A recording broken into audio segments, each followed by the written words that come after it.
Okay.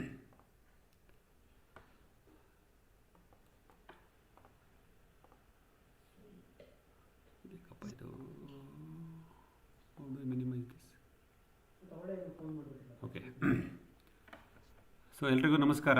So ಈ ಬುಧವಾರದ Google meet webinar ನೇರ ಪ್ರಸಾರ ಕಾರ್ಯಕ್ರಮಕ್ಕೆ ನಿಮಗೆಲ್ಲ ಸ್ವಾಗತ. ಮಿತ್ರರೇ, ನಾವು ಪ್ರತಿ ಬುಧವಾರ ರಾತ್ರಿ 8:30ಕ್ಕೆ ಈ ಒಂದು ಗೂಗಲ್ ಮೀಟ್ ನೇರ ಪ್ರಸಾರ ಕಾರ್ಯಕ್ರಮದಲ್ಲಿ ಸೇರ್ತೀವಿ. ಕಳೆದ ಕೆಲವು ವಾರಗಳಿಂದ ಡಿಸೆಂಬರ್ 2ನೇ ವಾರದಿಂದ ಇತ್ತೀಚೆಗೆ ನಾವು ಈ ಶೇರಿಂಗೋಸ್ಕರ ಪರಸ್ಪರ ನಮ್ಮ ಮಾಹಿತಿ ಹಂಚಿಕೆ ಅನುಮಾನವನ್ನು ಪರಿಹರಿಸ್ಕೊಳ್ಳೋಕ್ಕೆ ಬಳಸ್ಕೊಳ್ತಾ ಇದ್ದೀವಿ. ಇದರಲ್ಲಿ ನಿಮ್ಮಗಳ ಒಂದು ಒಳಗೊಳ್ಳುವಿಕೆ ತುಂಬ ಚೆನ್ನಾಗಾಗಿದೆ. ಸಾಕಷ್ಟು ಮಾಹಿತಿಗಳು, ವಿಷಯಗಳನ್ನು ನಾವು ಕಲಿತಾ ಬರ್ತಿದ್ದೀವಿ. ಇದನ್ನು ಈ ರೀತಿಯೇ ಮುಂದುವರಿಸ್ತಾ ಹೋಗೋಣ ಅಂತ ಹೇಳ್ತಾ ಇವತ್ತಿನ ವೆಬಿನಾರ್ನ ಪ್ರಾರಂಭ ಮಾಡೋಣ. ಇವತ್ತು 28 ಜನವರಿ 2026. Good evening friends, welcome to our Wednesday's weekly webinar WWW. So we are using this time slot, that is every Wednesday 8:30 p.m. to up to 10 p.m. for our mutual sharing and expressing our doubts and getting feedback from other experienced farmers around. So this sharing has started from the second week of December. From the last 4 to 5 weeks we have done good amount of sharing. Many of you are actively participating and sharing your experiences, and few of you also have got no hesitation in asking your doubts. That means we have built a mutual confidence and trust among ourselves. We are so open, we are very good peers, so we are able to discuss our problems, our doubts, and also share our experiences and learn from that. So let us continue the same good thing now. So what we will do this Wednesday on 28th January, so we have a couple of things. So yesterday I had been to our MS farm, Dodballapura Taluk, Sasalu Hubli. So I captured certain photos. I will just share with you. That is how our MS farm looks like on 27th January. And I am trying to connect that back to principles of natural farming which we are following. About only 4 to 5 photos are there. I take very less time. This followed by one more presentation from Mr. Chakravarti. He was with us last week. He is completely an off-grid farmer. So for his irrigation system motor, he is using solar powered motor. So there was a requirement from few of us to understand how the solar infrastructure works, how efficient it is, how economical it is, and how effective it is. So these are all the doubts we had. So now Chakravarti will going to join us now. So he sent his diagram, the connectivity details. That also I will display it. So we will going to understand from Chakravarti sir's experience of staying completely off grid and managing his farm irrigation system for almost 3 years, since 2020 to 23. So Mr. Chakravarti is on off grid. It's a very interesting case study. So we'll understand from him also. Later, maybe after 9 p.m. we will going to keep it open for our mutual sharing and doubt clarifications. ಮಿತ್ರರೇ, ಈ ದಿನದ 28 ಜನವರಿ ಈ ದಿನದಲ್ಲಿ ನಾವು ಒಂದು ಸ್ವಲ್ಪ ಮೊದಲ 15-20 ನಿಮಿಷ ಕೆಲವು ವಿಷಯಗಳನ್ನು ಹಂಚ್ಕೊತಾ ಹೋಗೋಣ. ನಾನು ನಿನ್ನೆ ದಿನ ನಮ್ಮ ದೊಡ್ಡಬಳ್ಳಾಪುರ ತಾಲೂಕು ಸಾಸ್ಲು ಹೋಬಳಿ ಬನವತಿ MS ಫಾರ್ಮ್ಗೆ ಹೋಗಿದ್ದೆ. ಕೆಲವು ಫೋಟೋಸ್ ತೊಗೊಂಬಂದಿದ್ದೀನಿ. ಅಂದರೆ ಆ ಫೋಟೋಸ್ ತೋರಿಸೋ ಉದ್ದೇಶ ಏನಪ್ಪ ಅಂದರೆ ನಮ್ಮ ನೈಸರ್ಗಿಕ ಕೃಷಿಯ ನಮ್ಮ ಪ್ರಯಾಣ ಹೇಗೆ ಜೋಡಿಸ್ಕೊತಾ ಇದೆ, ಹೇಗೆ ಬದಲಾವಣೆ ಆಗ್ತಾ ಇದೆ ಅಂತ. ನೀವು ಸಾಕಷ್ಟು ಮಿತ್ರರು ಜುಲೈ, ಆಗಸ್ಟ್, ಸೆಪ್ಟೆಂಬರ್ ತಿಂಗಳುಗಳಲ್ಲಿ MS ಫಾರ್ಮ್ ಭೇಟಿ ಮಾಡಿದ್ದೀರಾ. ಕೆಲವು ಗಿಡಗಳನ್ನು ನೀವು ಗಮನಿಸಿದ್ದೀರಾ, ಅದೆಲ್ಲ ನೋಡಿದ್ದೀರಾ. ಕೆಲವ್ರಿಗೆ ಇನ್ನೂ ಬರಲಿಕ್ಕೆ ಅವಕಾಶ ಆಗಿಲ್ಲ. ಸೊ ಇದು ಒಂದು ಚಿತ್ರಗಳನ್ನು ತೋರಿಸ್ತಾ ಬರ್ತೀನಿ. 4-5 ಪಿಕ್ಚರ್ಸ್ ಮಾತ್ರ ಇದೆ. ಈ ಪ್ರೆಸೆಂಟೇಷನ್ ಮುಗಿದ ನಂತರ ಚಕ್ರವರ್ತಿ ಸರ್, ನಮ್ಮ ತುಮಕೂರಿನಲ್ಲಿ ಕೃಷಿ ಭೂಮಿ ಹೊಂದಿರತಕ್ಕಂಥ ಚಕ್ರವರ್ತಿ ಸರ್ ನಮ್ಮ ಜೊತೆ ಇರ್ತಾರೆ. ಅವರು 2022ರಿಂದ ಕೃಷಿ ಮಾಡ್ತಾ ಇದ್ದಾರೆ. ಅವ್ರಿಗೆ ಈ ಬೆಸ್ಕಾಮ್, ಇದು ಗ್ರಿಡ್ ಪವರ್ ಅಂತ ಹೇಳ್ತೀವಲ್ಲ, ಅದು ಸಿಕ್ಕಿಲ್ಲ. ಹಾಗಾಗಿ ಅವರು ಮೊದಲನೇ ದಿನದಿಂದನೇ ಸೌರಶಕ್ತಿ ಚಾಲಿತ ನೀರಾವರಿ ವ್ಯವಸ್ಥೆ, ಸೋಲಾರ್ ಪವರ್ಡ್ ಇರಿಗೇಷನ್ ಸಿಸ್ಟಮ್ ಮಾಡ್ಕೊಂಡಿದ್ದಾರೆ. ಸೊ ಅದರದ್ದು ಡಯಾಗ್ರಾಮ್ ಕಳಿಸಿದ್ದಾರೆ, ಅವ್ರ ಸಿಸ್ಟಮ್ ಹೆಂಗೆ ಕನೆಕ್ಟ್ ಆಗಿದೆ ಅಂತ. ಅದ್ರ ಬಗ್ಗೆ ಚಕ್ರವರ್ತಿ ಅವರಿಂದ ನಾವು ಮಾಹಿತಿ ಪಡೆಯೋಣ. ಸೊ ನಮ್ಮ ಕೆಲವು ಮಿತ್ರರು ಈ ಸೋಲಾರ್ ಬಗ್ಗೆ ಸಾಕಷ್ಟು ವಿಷಯಗಳನ್ನು ನಾವು ಕಳೆದ 2 ವಾರದಲ್ಲಿ ಚರ್ಚಿಸಿದ್ವಿ. ಸೊ ಸೋಲಾರ್ ಅಂದರೆ ಏನು, ಅದು ಹೇಗಿರುತ್ತೆ, ಏನೇನು ಬೇಕಾಗುತ್ತೆ, ಆಮೇಲೆ ಅದರದ್ದು ಕಾಸ್ಟ್ ಎಷ್ಟಾಗುತ್ತೆ, ಮತ್ತು ಯಾವ ಥರ ಮೋಟ್ರ್ಗಳು ಯೂಸ್ ಮಾಡ್ತೀವಿ, ಪ್ರೆಷರ್ ಹೇಗೆ ಬರುತ್ತೆ, ಬಿಸಿಲಿದ್ದಾಗ ಹೇಗಾಗುತ್ತೆ, ಮೋಡ ಬಂದಾಗ ಏನಾಗುತ್ತೆ, ವಿಂಕ್ಲರ್ ಸಿಸ್ಟಮ್ಗೆ ಸೋಲಾರ್ ವರ್ಕ್ ಆಗುತ್ತಾ, ಡ್ರಿಪ್ಗೆ ಎಫಿಷಿಯೆಂಟಾ, ಸೊ ಎಲ್ಲವನ್ನು ಮತ್ತು ಫಾರ್ಮ್ ಪಾಂಡ್ ಮಾಡ್ಕೊಳ್ಳೇಬೇಕಾ, ನೇರವಾಗಿ ನಮ್ಮ ನೀರಾವರಿ ಮೂಲ ಬೋರ್ವೆಲ್ ಆಗ್ಬೋದು ಅಥವಾ ಓಪನ್ ವೆಲ್ ಆಗ್ಬೋದು, ಅದರಿಂದ ನೇರವಾಗಿ ನಾವು ಗಿಡಕ್ಕೆ ಬಿಡ್ಬೋದಾ, ಇಲ್ಲ ಒಂದು ಕೃಷಿ ಹೊಂಡ ಮಾಡ್ಕೊಂಡು ಅಲ್ಲಿಂದ ಬಿಡಬೇಕಾ ಸ್ಟೇಜ್ ಮಾಡಿಕೊಂಡು, ಈ ಥರ ಸಾಕಷ್ಟು ವಿಷಯಗಳು ನಮಗೆ ಇನ್ನೂ ಮನದಟ್ಟಾಗಬೇಕಾಗಿದೆ ಸೌರಶಕ್ತಿ ಆಧಾರಿತ ನೀರಾವರಿ ವ್ಯವಸ್ಥೆ ಮಾಡ್ಕೊಳ್ಳೋಕ್ಕೆ. ಸೊ ಚಕ್ರವರ್ತಿಯವರು ಇವತ್ತು ನಮ್ಮ ಜೊತೆ ಇದ್ದಾರೆ, ಸೊ ಕಳಿಸ್ಕೊಟ್ಟಿದ್ದಾರೆ ಡೀಟೇಲ್ಸು. ಸೊ ಅದನ್ನು ಅವರಿಂದ ಕೇಳೋಣ, ನಂತರ ನಮ್ಮ ಓಪನ್ ಶೇರಿಂಗನ್ನು ಮುಂದುವರಿಸೋಣ. ನಾನು ಯಾರನ್ನೂ ಮ್ಯೂಟ್ ಮಾಡಿಲ್ಲ, ನೀವೆಲ್ಲ ಅನ್ಮ್ಯೂಟ್ ಆಗಿ ಇರಿ. ಯಾವಾಗ ಏನಾದ್ರು ಇಂಟ್ರಪ್ಷನ್ ಮಾಡಬೇಕಂದ್ರೆ ದಯವಿಟ್ಟು ಮಧ್ಯದಲ್ಲೇ ಪ್ರಶ್ನೆಗಳನ್ನು ಕೇಳ್ಬೋದು, ಇಲ್ಲ ಕೊನೆಗೂ ನಾವು ಪ್ರಶ್ನೆಗಳನ್ನು ಇಟ್ಕೊಳ್ಳೋಣ.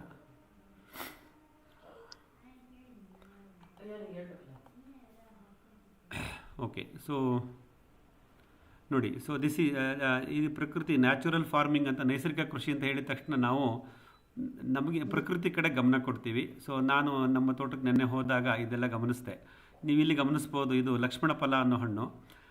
ಇದು 3ನೇ ವರ್ಷದ ಗಿಡ. ಇದೆಲ್ಲ 2022 ಸೆಪ್ಟೆಂಬರ್ನಲ್ಲಿ ನೆಟ್ಟಂಥ ಗಿಡಗಳು. ಅದರಲ್ಲಿ ಈ ವರ್ಷದಿಂದ ಹಣ್ಣು ಬಿಡೋಕ್ಕೆ ಶುರುವಾಗಿದೆ. ಒಂದು ಗಿಡದಲ್ಲಿ 5 ರಿಂದ 6 ಹಣ್ಣು ಬಿಟ್ಟಿತ್ತು. ಇದು ಹಣ್ಣು ಅಲ್ಲೇ ಮರದಲ್ಲೇ ಹಣ್ಣಾಗಿ ಪಕ್ಷಿಗಳು ತಿಂದು ಕೆಳಗಡೆ ಬಿದ್ದಿತ್ತು. ಅಲ್ಲಿ ನಮ್ಮ ತೋಟದಲ್ಲಿ ಕೆಲಸ ಮಾಡೋರು ಅದನ್ನು ತಿನ್ನಕ್ಕೆ ನೋಡಿದ್ದಾರೆ. ಹುಳಿ ಇದೆ ಸರ್, ನಮಗೆ ಇಷ್ಟ ಆಗಲಿಲ್ಲ ಅಂತ ಹಂಗೆ ಬಿಟ್ಬಿಟ್ಟಿದ್ದಾರೆ. ಸೊ ಲಕ್ಷ್ಮಣ ಫಲ ತುಂಬ ಚೆನ್ನಾಗಿತ್ತು, ಕಳಿತಿತ್ತು ಗಿಡದಲ್ಲೇ. ಸೊ ಅದನ್ನು ನಾವು ಉಪಯೋಗಿಸಿದ್ದೀವಿ. ಸೊ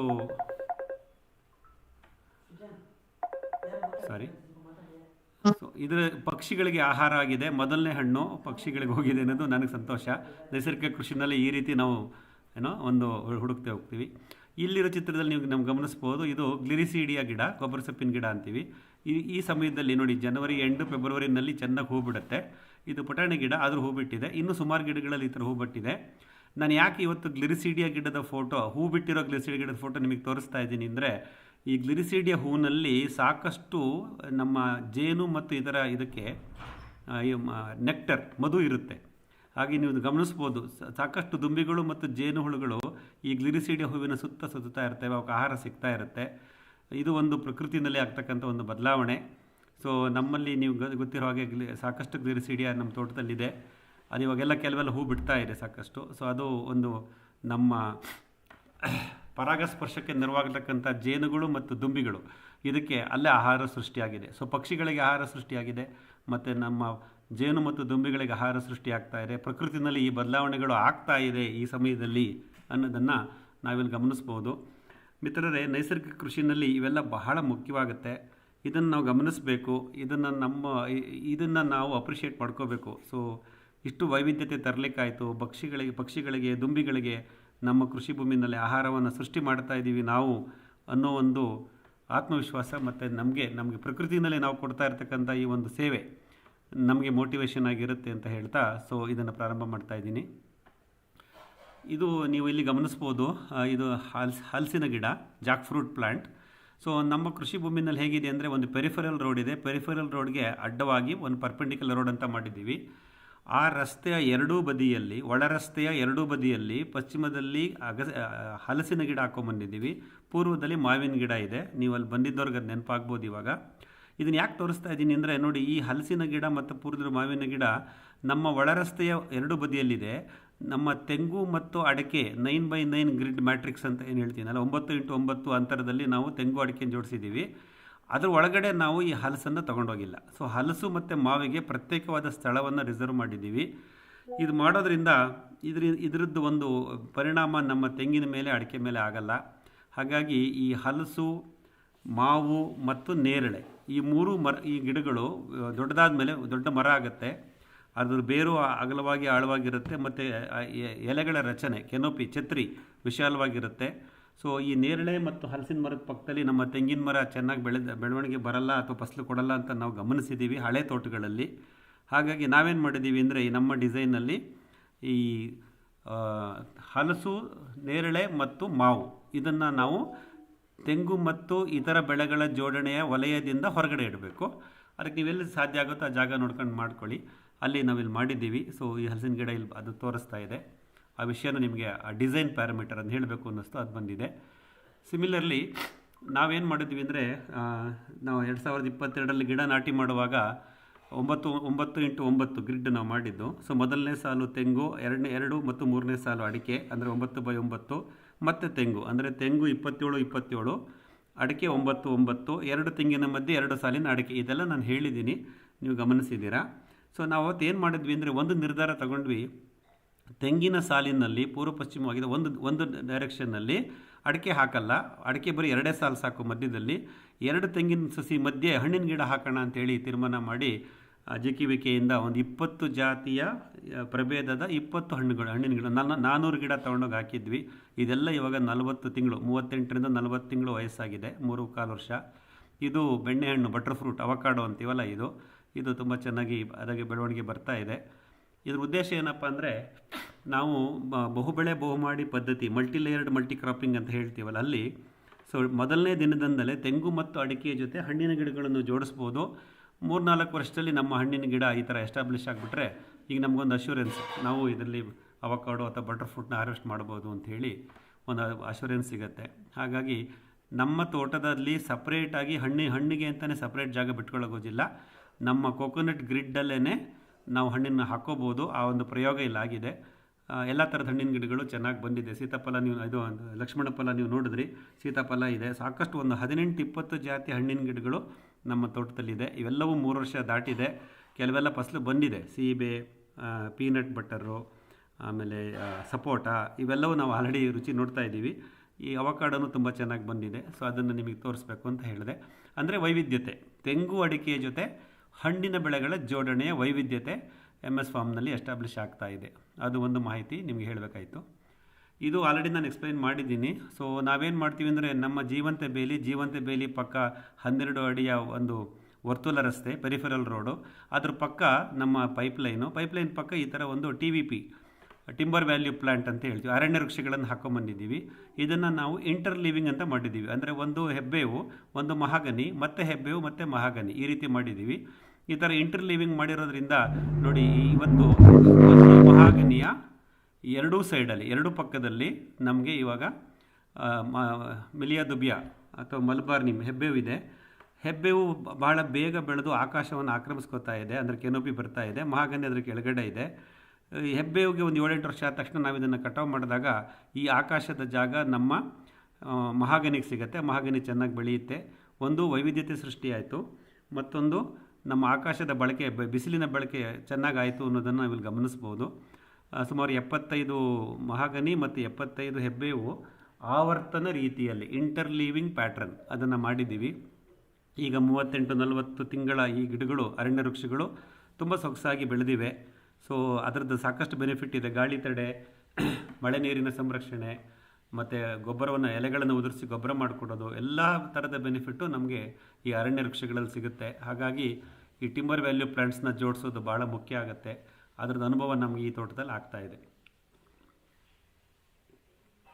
ಕಳೆದ 2025 ಆಗಸ್ಟ್ ಸೆಪ್ಟೆಂಬರ್ನಲ್ಲಿ ನಮ್ಮ ತೋಟ 3ನೇ ವರ್ಷ ಆದಮೇಲೆ ಇನ್ನು ಅಂತರ ಬೆಳೆಯಾಗಿ ಮತ್ತು ಜಾಯಿಕಾಯಿ, ನಟ್ಮಗ್ಗು, ಕೋಕೋ ಮತ್ತು ಕಾಫಿ ಅದನ್ನು ಹಾಕಲಿಕ್ಕೆ ಪ್ರಯತ್ನ ಮಾಡಿದ್ವಿ.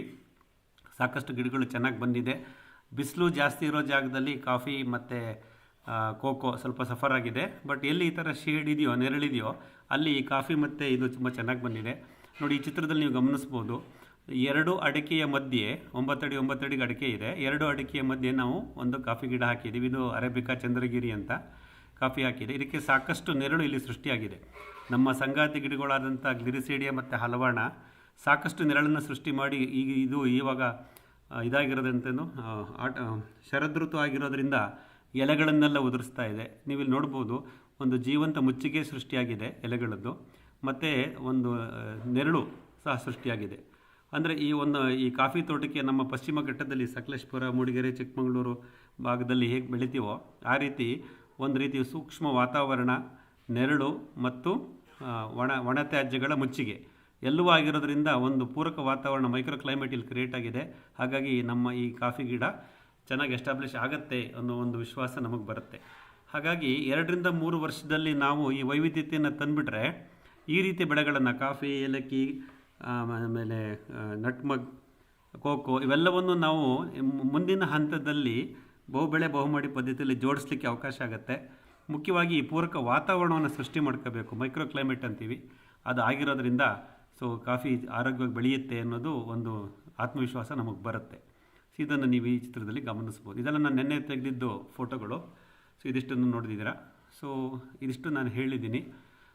ನಾವೇನೇನು ಮಾಡಿದ್ದೀವಿ ಇವಾಗ ಅಂದರೆ 9 ಬಿಡಿ ಅಂತರದಲ್ಲಿ ತೆಂಗು ಮುಖ್ಯ ಬೆಳೆ, ಅಡಿಕೆ, ಹಣ್ಣಿನ ಗಿಡಗಳು ಮತ್ತು ನಮ್ಮ ಅರಣ್ಯ ವೃಕ್ಷಗಳು, ಮತ್ತು ಈಚೆಗೆ 2025ರಲ್ಲಿ ಕಾಫಿ, ಕೋಕೋ ಮತ್ತು ಜಾಯಿಕಾಯಿ ಇದಿಷ್ಟನ್ನು ನಾವು ಹಾಕಿದ್ದೀವಿ. ಮತ್ತು ಸಾಕಷ್ಟು ಸಾವಯವ ದ್ರವ್ಯಗಳನ್ನು, ಬಯೋಮಾಸ್, ನೈಟ್ರೋಜನ್ ಫಿಕ್ಸಿಂಗ್ ಪ್ಲಾಂಟ್ಸ್ ಅಂತೀವಿ, ಅವಂತೂ ಒಂದು 2-3 ಸಾವಿರ ಇದೆ. ಅವೆಲ್ಲವನ್ನು ಸಹ ಹಾಕಿದ್ದೀವಿ. ಎಲ್ಲ ತುಂಬ ಚೆನ್ನಾಗಿ ಬಂದಿದೆ. ಒಂದು ರೀತಿಯ ವೈವಿಧ್ಯತೆ ಅಲ್ಲಿ ಸೃಷ್ಟಿಯಾಗಿದೆ, ಡೈವರ್ಸಿಟಿ ಸೃಷ್ಟಿಯಾಗಿದೆ. ಒಂದು ಪುನರುತ್ಪಾದಕ ನೈಸರ್ಗಿಕ ಕೃಷಿ, regenerative natural farming, self sustainable natural farming ಅಂತ ನಾವೇನು ಹೇಳ್ತೀವಿ, ಆ ಒಂದು ದಿಕ್ಕಿನಲ್ಲಿ, ಗುರಿನಲ್ಲಿ ನಮ್ಮ MS ಫಾರ್ಮ್ಸ್ ಆಗ್ತಾ ಇದೆ ಅನ್ನೋದು ನಮಗೆ ಮನವರಿಕೆ ಆಗುತ್ತೆ ಇದನ್ನೆಲ್ಲ ಗಮನಿಸಿದಾಗ. ಇನ್ನೂ ಸಾಕಷ್ಟು ಚಾಲೆಂಜ್ಗಳಿದೆ, ಬಟ್ ಅಟ್ಲೀಸ್ಟ್ ದೊಡ್ಡಬಳ್ಳಾಪುರದಂಥ ಬಿಸಿಲಿನ ನಾಡಿನಲ್ಲಿ ಇಷ್ಟು ಮಾಡಲಿಕ್ಕೆ ಸಾಧ್ಯವಾಯಿತು ಅನ್ನೋದು ಒಂದು ನಮಗೆ ಪ್ರೇರಣೆಯಾಗಿರುತ್ತೆ. ಸೊ ಫ್ರೆಂಡ್ಸ್, ಅದೇ ನೈಸರ್ಗಿಕ ಕೃಷಿ ಸರಳೀಕರಣಗೊಂಡಿದೆ ಅಂತ ನಾನು ಹೇಳ್ತಾ ಇರ್ತೀನಿ. ನ್ಯಾಚುರಲ್ ಫಾರ್ಮಿಂಗ್ ಮೇಡ್ ಸಿಂಪಲ್ ಅಂತ. ಅದಕ್ಕೆ ಇದು ಒಂದು ಉದಾಹರಣೆಯಾಗಿ ಇವತ್ತು ನಮ್ಮ ತೋಟ ಬೆಳೀತಾ ಇದೆ. ಇಷ್ಟು ಮಾಹಿತಿ ನಿಮ್ಗೆ ಹಂಚ್ಕೋಬೇಕು ಅಂತ ಅನ್ನಿಸ್ತು. ಇದೊಂದು ಸಣ್ಣದು ವಿಡಿಯೋ ಇದೆ, ಅದನ್ನೊಂಚೂರು ನೋಡಿಬಿಡೋಣ. ಆಮೇಲೆ ಅಂದರೆ ನಿನ್ನೆ ನಮ್ಮ ತೋಟ ಹೇಗಿತ್ತು ಅನ್ನೋದನ್ನು ಗಮನಿಸಲಿಕ್ಕೆ.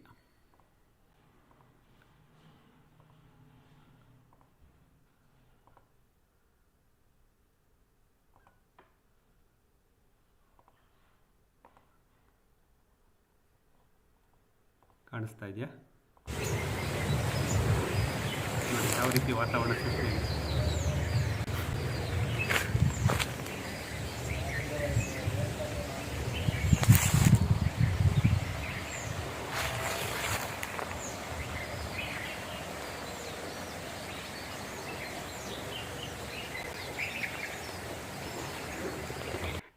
ನಲವತ್ತು ತಿಂಗಳ ಇದು ಏನು ಹೇಳ್ತೀರಾ, ತೆಂಗು, ಅಡಿಕೆ, ಸಂಗಾತಿ ಸಸ್ಯಗಳು ಮತ್ತು ಹಣ್ಣಿನ ಗಿಡಗಳು.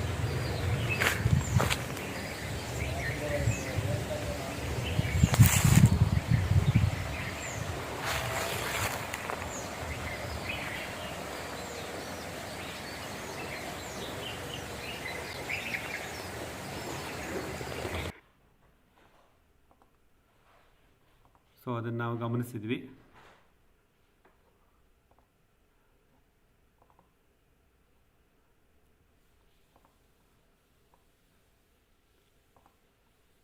ಓಕೆ, ಸೊ ಇದಿಷ್ಟನ್ನ ಮಾಹಿತಿ ಹಂಚ್ಕೋಬೇಕು ಅಂತ ಅನ್ನಿಸ್ತು. ಆ ವಿಡಿಯೋ ನಮ್ಮ ಯೂಟ್ಯೂಬ್ ಚಾನಲ್ ಅಪ್ಲೋಡ್ ಮಾಡಿದ್ದೀನಿ, ಲಿಂಕ್ ಇವತ್ತು ಕಳಿಸ್ತೀನಿ ಯಾರ್ಯಾರ ಜೊತೆ, ನೀವು ಅದನ್ನು ಗಮನಿಸ್ತಾ ಹೋಗ್ಬೋದು. ಇದಿಷ್ಟು ನಮ್ಮ MS ಫಾರ್ಮ್ನ ಒಂದು ನಿನ್ನೆ ನೋಡಿದಂಥ ಒಂದು ನೋಟ. ಇದು ನಿಮ್ಮ ಜೊತೆ ಹಂಚ್ಕೊಳ್ಳೋಣ ಅಂತ ಅನ್ನಿಸ್ತು. ಸೊ ಇದ್ರ ಬಗ್ಗೆ ಏನಾದರೂ ಸಂದೇಹಗಳಿದ್ದರೆ ಅಥವಾ ಸಲಹೆಗಳಿದ್ದರೆ ದಯವಿಟ್ಟು ಇನ್ನೊಂದು 5 ನಿಮಿಷದಲ್ಲಿ ಮಾತಾಡೋಣ. ಚಕ್ರವರ್ತಿ ಸರ್ ಇದ್ದೀರಾ ಲೈನಲ್ಲಿ? ಇದ್ದಾರೆ, ಚಕ್ರವರ್ತಿ ರೆಡಿ ಇದ್ದಾರೆ. ಒಂದು 3 ನಿಮಿಷ ಒಂದಿಷ್ಟು ಪ್ರಶ್ನೆ ಇದ್ದರೆ ತಗೊಂಡ್ಬಿಡ್ತೀನಿ, ನಂತರ ನಿಮ್ಮ ಪ್ರೆಸೆಂಟೇಷನ್ ಸ್ಟಾರ್ಟ್ ಮಾಡಾರಂತೆ. Okay sir. ಮಿತ್ರರು ಕೇಳಿ. ಸೊ ನೋಡಿದ್ರಲ್ಲ, ಹೇಗೆ ಅನ್ನಿಸ್ತು, ಏನು ಅನ್ನಿಸ್ತು? ಸರ್ ನಮಸ್ಕಾರ, ನನ್ನ ಹೆಸರು ಮಂಜುನಾಥ್ ಅಂತ. ಹೇಳಿಯಪ್ಪ. ಈಗ ನೀವು ಹಣ್ಣಿನ ಗಿಡಗಳೆಲ್ಲ ಹಾಕಿದಿರಲ್ಲ ಸರ್, ಅದಕ್ಕೆ ನೀವು ಬರೀ ಒಂದು ದ್ರವ ಏನು ಹಾಕ್ತಾ ಇದ್ರಿ, ಹಿಂಡಿ ದ್ರಾವಣ, ಅದು ಮಾತ್ರನೇ ಹಾಕಿರೋದಾ ಅಥವಾ ಕೊಟ್ಟಿಗೆ ಗೊಬ್ಬರ ಅದನ್ನು ಏನಾದ್ರು ಉಪಯೋಗಿಸ? ನಾನು ಹೊಸದಾಗಿ ಪ್ರಶ್ನೆ ಕೇಳಿದೆ. ನಾವು ಕೊಟ್ಟಿಗೆ ಯಾವುದಕ್ಕೂ ಯೂಸ್ ಮಾಡಲ್ಲ. ಹಣ್ಣಿನ ಗಿಡ ಎಲ್ಲ, ತೆಂಗು ಅಡಿಕೆಗೂ ನಾವು ಕೊಟ್ಟಿಗೆ ಗೊಬ್ಬರ ಹಾಕಲ್ಲ. ನನಗೆ 2022 ಜುಲೈ ಆಗಸ್ಟಲ್ಲಿ ನಾಟಿ ಮಾಡೋದ್ವಲ್ಲ ಸರ್, ಆವಾಗ ಹಿಂದೂಪುರನ ಊರಿಂದ ಒಂದಿಷ್ಟು ಕುರಿ ಗೊಬ್ಬರ ತರಿಸಿ ಮಣ್ಣೆ ಮಿಕ್ಸ್ ಮಾಡಿ ನಾವು ನಾಟಿ ಮಾಡಿದ್ದಷ್ಟೇ. ನಂತರ ಜನವರಿ 2023ನಲ್ಲಿ ಇನ್ನೊಂದು ಸ್ವಲ್ಪ ಅಲ್ಲೇ ಲೋಕಲಲ್ಲಿ ಫಾರ್ಮ್ಯಾಡ್ ಮೆನ್ಯೂರ್ ತರಿಸಿ ಹಾಕಿದ್ದು. ಈಗ ಏನು 42 ತಿಂಗಳ ಗಿಡಗಳು ನೀವು ನೋಡಿದ್ರಲ್ಲ, ಅದಕ್ಕೆ ಅನಿಮಲ್ ರೆಸಿಡ್ಯೂ ಮೆನ್ಯೂರ್ ಅದನ್ನು ನಾನು ಕೊಟ್ಟಿರೋದು 2 ಸತಿ, ಪ್ಲಾಂಟಿಂಗ್ ಟೈಮಲ್ಲಿ, ಆಮೇಲೆ 6 ಮಂತ್ಸ್ ಆದಮೇಲೆ. ಅಲ್ಲಿಂದ ಈಚೆಗೆ ಹಸಿರು ಬಳೆ, ಸಂಗಾತಿ ಗಿಡ, ಹಸಿರು ಮುಚ್ಚಿಗೆ, ಒಣ ಮುಚ್ಚಿಗೆ ಎಲ್ಲ plant based residues. No animal residues are used. ಹಿಂಡಿ ದ್ರಾವಣ ಒಂದು ರೆಗ್ಯುಲರ್ ಆಗಿ ಕೊಡ್ತಾ ಇದ್ದೀವಿ. ಇತ್ತೀಚೆಗೆ ಸ್ವಲ್ಪ ಲೇಬರ್ ಪ್ರಾಬ್ಲಮ್ ಆಗಿದ್ದರಿಂದ ಹಿಂಡಿ ದ್ರಾವಣ ಕೊಡೋಕ್ಕಾಗಿಲ್ಲ ಒಂದು 3-4 ತಿಂಗಳಿಂದ. ಈಗ ಮತ್ತೆ ಅವ್ರ ಕೆಲಸದವ್ರು ಬರ್ತಾ ಇದ್ದಾರೆ. ಮೋಸ್ಟ್ಲಿ ಮುಂದಿನ ತಿಂಗಳುಗಳಲ್ಲಿ, ಅದೇ ಫೆಬ್ರವರಿನಲ್ಲಿ ಕೊಡ್ತೀನಿ ಹಿಂಡಿ ದ್ರಾವಣ ಮತ್ತೆ. ಧನ್ಯವಾದ ಸರ್. ಗೋಪಾಲ್ ಕೃಷ್ಣ ಮಾತಾಡ್ತಾ ಇದ್ದೀನಿ ಸರ್. ಚೆನ್ನಾಗಿ ಬಂದಿದೆ ಸರ್ ಗಿಡಗಳೆಲ್ಲ. ಅದು ಲಾಸ್ಟ್ ಟೈಮ್ ಬಂದಿದ್ದು ನೆನಪಾಗೋಯ್ತು, ಒಂಥರ ಚೆನ್ನಾಗಿತ್ತು. ಅದು ಮಳೆ ಬೇರೆ ಬಂದಿತ್ತು ನಾವು ಬಂದಾಗ. ಇಟ್ ವಾಸ್ ಸೋ ನೈಸ್, ಎಲ್ಲರೂ ನೋಡಿದ್ದು. ಸರ್ ಒಂದು ಕ್ವಶನ್ ಏನಂತಂದ್ರೆ, ಇವಾಗ 3 months ಇಂದ ನೀವು ಲೇಬರ್ ಯಾರನ್ನು ಇಟ್ಟೇ ಇಲ್ವಾ ಸರ್? ಬೀಗ ಹಾಕ್ಬಿಟ್ಟಿದ್ರ ಅಥವಾ ಹೌ ಡಿಡ್ ಯು ಮ್ಯಾನೇಜ್? ಈ ಒಂದು ದೊಡ್ಡಬಳ್ಳಾಪುರದಲ್ಲ, ದೊಡ್ಡಬಳ್ಳಾಪುರದಲ್ಲಿ. ಅಲ್ಲಿ ನಮ್ಮೊಬ್ರು ಇದ್ದಾರೆ ಕೆಂಪರಾಜು ಅಂತ, ಅವರಲ್ಲಿ ಮಲ್ಕೊಂತಾರೆ, ನೀರು ಬಿಡ್ತಾರೆ. ಅವರು ನೀರಾವರಿ ವ್ಯವಸ್ಥೆ ಅವರದಷ್ಟೇ. ಓಕೆ ಓಕೆ ಆಮೇಲೆ ಜನ ಬಂದಾಗ ನಾನು ಇಲ್ಲದೇ ಇದ್ದಾಗ ಅವರೇ ಕೆಲಸ ಮಾಡಿಸಿಸ್ತಾರೆ. Okay okay so but farm labours ಬೇರೆ, ಅವರು ಮೇಂಟೆನೆನ್ಸ್ ಬೇರೆ, ನೋಡ್ಕೊಳ್ಳೋರು ಬೇರೆ. ಸರಿ ಸರ್. ಹಾಗಾಗಿ ನೀರು ಆಮೇಲೆ ರೆಗ್ಯುಲರ್ ಕೊಡ್ತಾ ಇರ್ತೀವಿ. ಯಾ ಈ ಕೃಷಿ ಕಾರ್ಮಿಕರ ಅವಲಂಬನೆ ಅಂದರೆ ಅವೈಲಬಿಲಿಟಿ ಕಮ್ಮಿ ಇತ್ತು, ಈಗ ಬರ್ತಾ ಇದ್ದಾರೆ. ಈಗ ಒಂದು 2 ವೀಕ್ಸಿಂದ ಮೂರು ಜನ ಬರ್ತಾ ಇದ್ದಾರೆ. ಓಕೆ ಹಾಗಾಗಿ ಓಕೆ ಏನು ತೊಂದರೆ ಇಲ್ಲ. ಸರ್. ಆಮೇಲೆ ಇದು ಅರ್ಶನ ಎಲ್ಲ ಹಾಕಿದ್ರಲ್ಲ ಸರ್, ಅದು ಅರ್ಶಿನ ಹಾರ್ವೆಸ್ಟ್ ಆಗಿದೆ. ಆ ಫೋಟೋ ನನ್ನ ಫೋನಲ್ಲಿದೆ, ತೋರಿಸ್ಲಿಲ್ಲ. ಮೊನ್ನೆ ಮೊನ್ನೆ ಹಾರ್ವೆಸ್ಟ್ ಮಾಡಿ ಇಟ್ಟಿದೆ.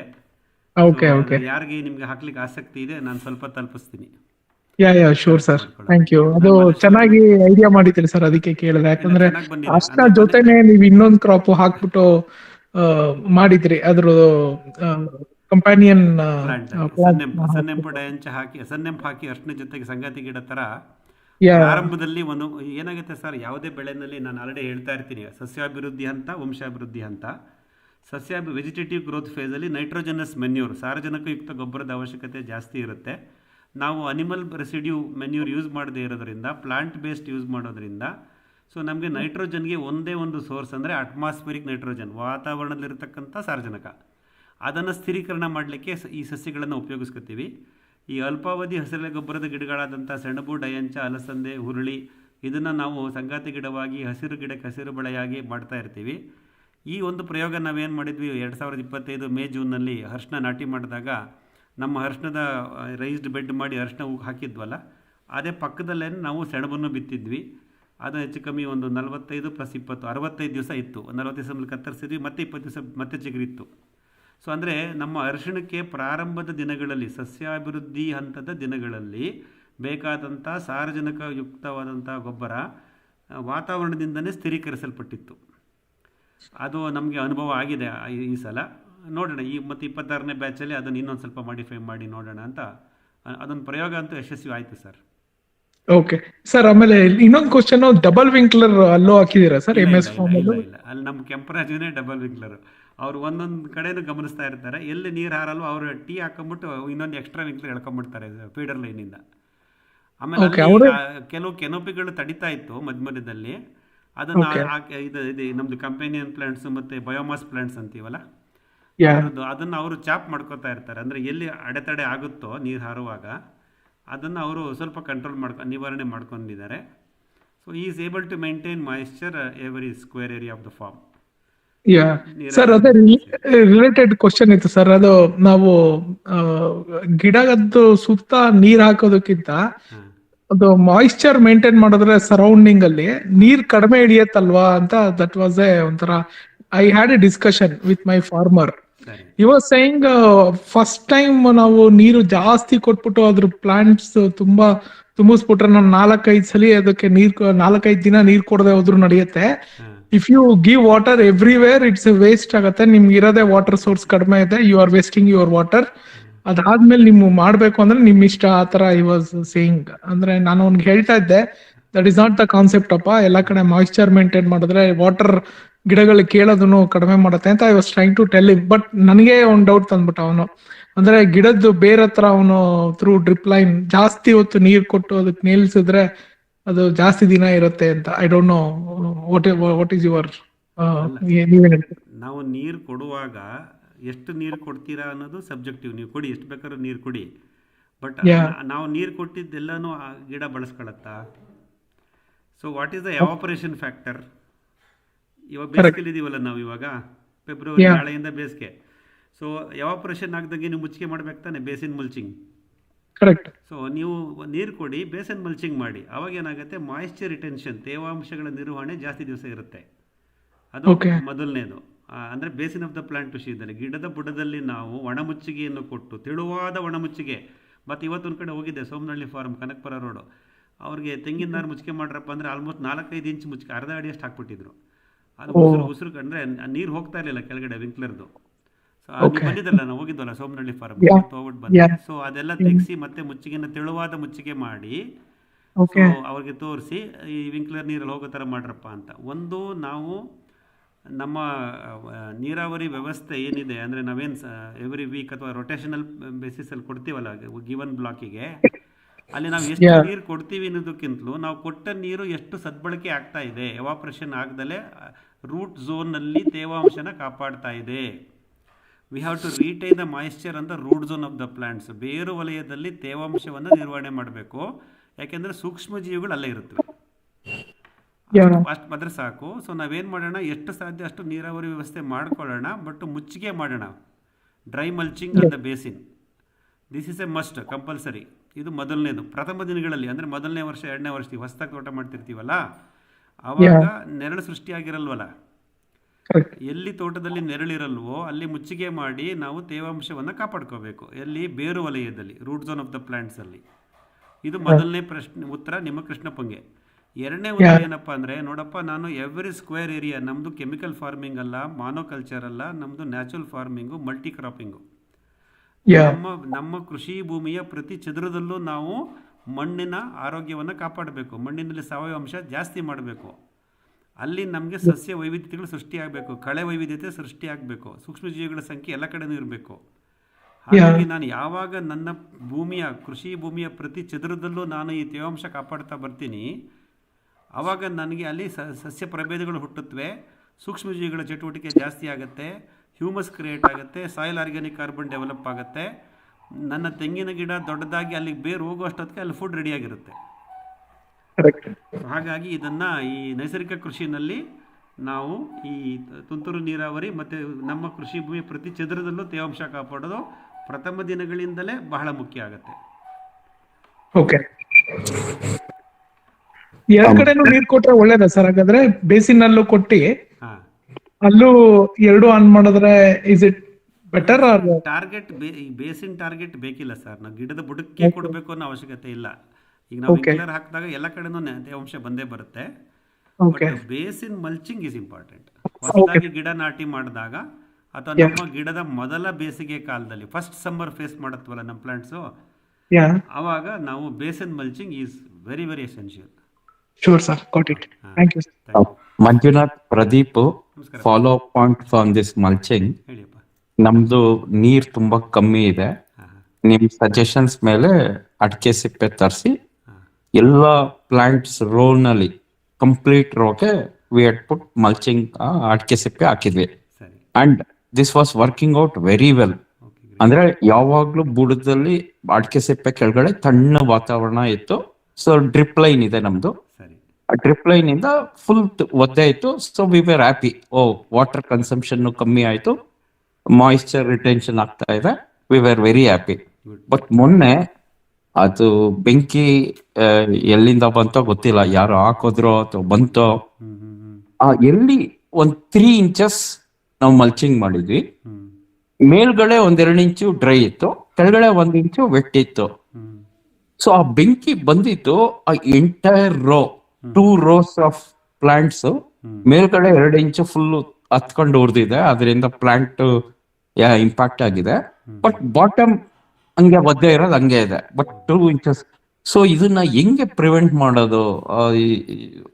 It was working out very well. But ಈ ತರ ಎಕ್ಸ್ಟರ್ನಲ್ ಈವೆಂಟ್ ಇಂದ ಏನಾದ್ರು ಇಂಪ್ಯಾಕ್ಟ್ ಆದ್ರೆ it will spoil our plants. ಅದೇ ನೀವೀಗ ಅಡಿಕೆ ಸಾಲಿನಲ್ಲಿ ಅರೆಕ ಹಸ್ಕ್ ಮಲ್ಚಿಂಗ್ ಕೊಟ್ಟಿದ್ದೆ ಅಂದ್ರಲ್ಲ ಪ್ರದೀಪ್ ಜಿ, ಅದನ್ನ ಅದೇನ ಸಪೋಸ್ ಇವು 9x9 9 ಅಡಿ ಅಂತರದಲ್ಲಿ 2 ಸಾಲಿದ್ರೆ? ಇಲ್ಲ, ನಮ್ದು ಅಡಿಕೆ ಹಾಕಿಲ್ಲ, ಬರೀ ಫ್ರೂಟ್ ಪ್ಲಾಂಟ್ಸ್ ಇದೆ. ಓಕೆ. ಅಂದ್ರೆ ಆ ಫ್ರೂಟ್ ಪ್ಲಾಂಟ್ಸ್ ಫುಲ್ ಉದ್ದಕ್ಕೆ ರೋಗೆ we were making every row full. ನಾನು ಬರೀ ಗಿಡಕ್ಕೆ ಹಾಕಿರ್ಲಿಲ್ಲ, ಯಾಕಂದ್ರೆ to keep that entire area cool ನಾವು ಎಂಟೈರ್ ಸ್ಟ್ರೆಚ್ ಹಾಕ್ಬಿಟ್ಟಿದ್ವಿ ಆ ರೋಗೆ. ಓಕೆ, ನಾವು there are learning. Thank you for sharing this. ಈಗ ನೋಡಿ, ನಮ್ಗೆ 2 ಥರ ಕಲಿಕೆ ಇಲ್ಲಿ. ನಾವೇನು ಮಾಡ್ತೀವಿ ಅಂದರೆ, ಈ ಒಣ ಮುಚ್ಚಿಗೆ dry mulching we focus only on the basin of the plant. ಗಿಡದ ಬುಡದಲ್ಲಿ ಮಾತ್ರ ಡ್ರೈ ಮಲ್ಚಿಂಗ್ ಕೊಡ್ತೀವಿ.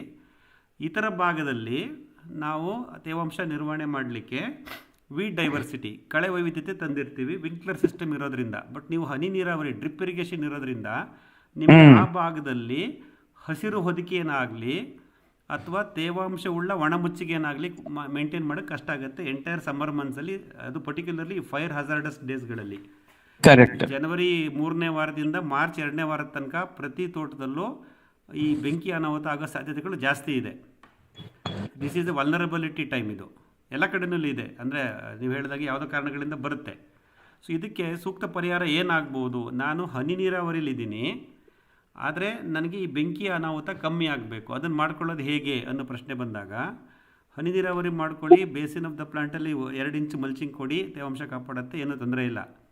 ಉಳಿದ ಜಾಗದಲ್ಲಿ ನೀವು ಬ್ರಷ್ ಕಟ್ಟರ್ ಹೊಡೆದು ಒಣ ಹುಲ್ಲುಗಳು ಅದೇನಾದ್ರು ಇದ್ದರೆ ಡಿಸೆಂಬರ್ನಲ್ಲೇ ಅಥವಾ ಜಾನ್ವರಿ ಪೊಂಗಲ್ಗೆ ಮುಂಚೆನೇ ಅದೆಲ್ಲ ನೀವು ನಿರ್ವಹಣೆ ಮಾಡಿಬಿಡ್ರಿ. ಡ್ರೈ ಗ್ರಾಸ್ಗಳು ಏನು ಇಲ್ಲದೆ ಇರೋ ಥರ ಬ್ರಷ್ ಕಟ್ಟರ್ ಮಾಡಿಬಿಟ್ಟು ಬೆಂಕಿ ಬಂದ್ರೂ ಹರಡಬಾರ್ದು ಒಳಗಡೆ, ಆ ಥರ ಮಾಡ್ಕೊಳ್ಳಿ.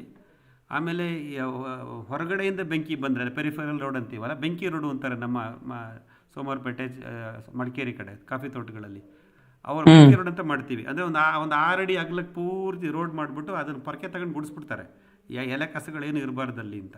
ಅಂದರೆ ಬೆಂಕಿ ನಮ್ಮ ತೋಟದೊಳಗಡೆ ಬರಬಾರ್ದು, ಬೇಲಿಗೆ ಬಂದ್ರೂ. ಇದೊಂದು ಮುನ್ನೆಚ್ಚರಿಕೆ ತಗೋತಾರೆ. ಇದು ಬಟ್ ಇದು ಹೊರ್ಗಡೆ ಮಾಡಿದ್ರೆ ಸಾಕು ಅಥವಾ ಒಳಗಡೆನೂ ಮಾಡ್ಕೊಬೇಕಾ? ಯಾಕಂದ್ರೆ ಹೇಳಿ, ನಮ್ದು ಒಳಗಡೆನೂ ಆಗಿದೆ. ಅಲ್ಲ, ಅದು ಮೂಲ ಎಲ್ಲಿಂದ ಬಂದಿದೆ? ಯಾರು ನಿಮ್ಮ ತೋಟದ ಒಳಗಡೆ ಬಂದು ಫೈರ್ ಮಾಡಿದಾರ? ಅದು ನಿಮ್ಮ ಫೆನ್ಸ್? ಅದೊಂದು ಕಂಡಿಡಿಯಕ್ ಆಗಿಲ್ಲ ಮಂಜುನಾಥ್. CCTV ಎಲ್ಲ ನೋಡಿದ್ವಿ, ಅದು ಇಟ್ ಇಸ್ ಎ ಮಿಸ್ಟ್ರಿ. ಅಲ್ಲ, ಇರಲಿ. ಇಂಟರ್ನಲ್ ಸಬಟೇಜ್ ಅಂತೀವಲ್ಲ, ಇಂಟರ್ನಲ್ ಸಬಟೇಜ್ ಚಾನ್ಸಸ್ ಕಮ್ಮಿ, ಯಾಕಂದ್ರೆ ನಮ್ಮ ಕೃಷಿ ಕಾರ್ಮಿಕರೇ ಅಥವಾ ಯಾರು ಆಗದೇ ಇರೋ ಬಂದು ಒಳಗಡೆ ಬೆಂಕಿ ಅಲ್ಲ, ಯಾರು ಇರಲ್ಲ.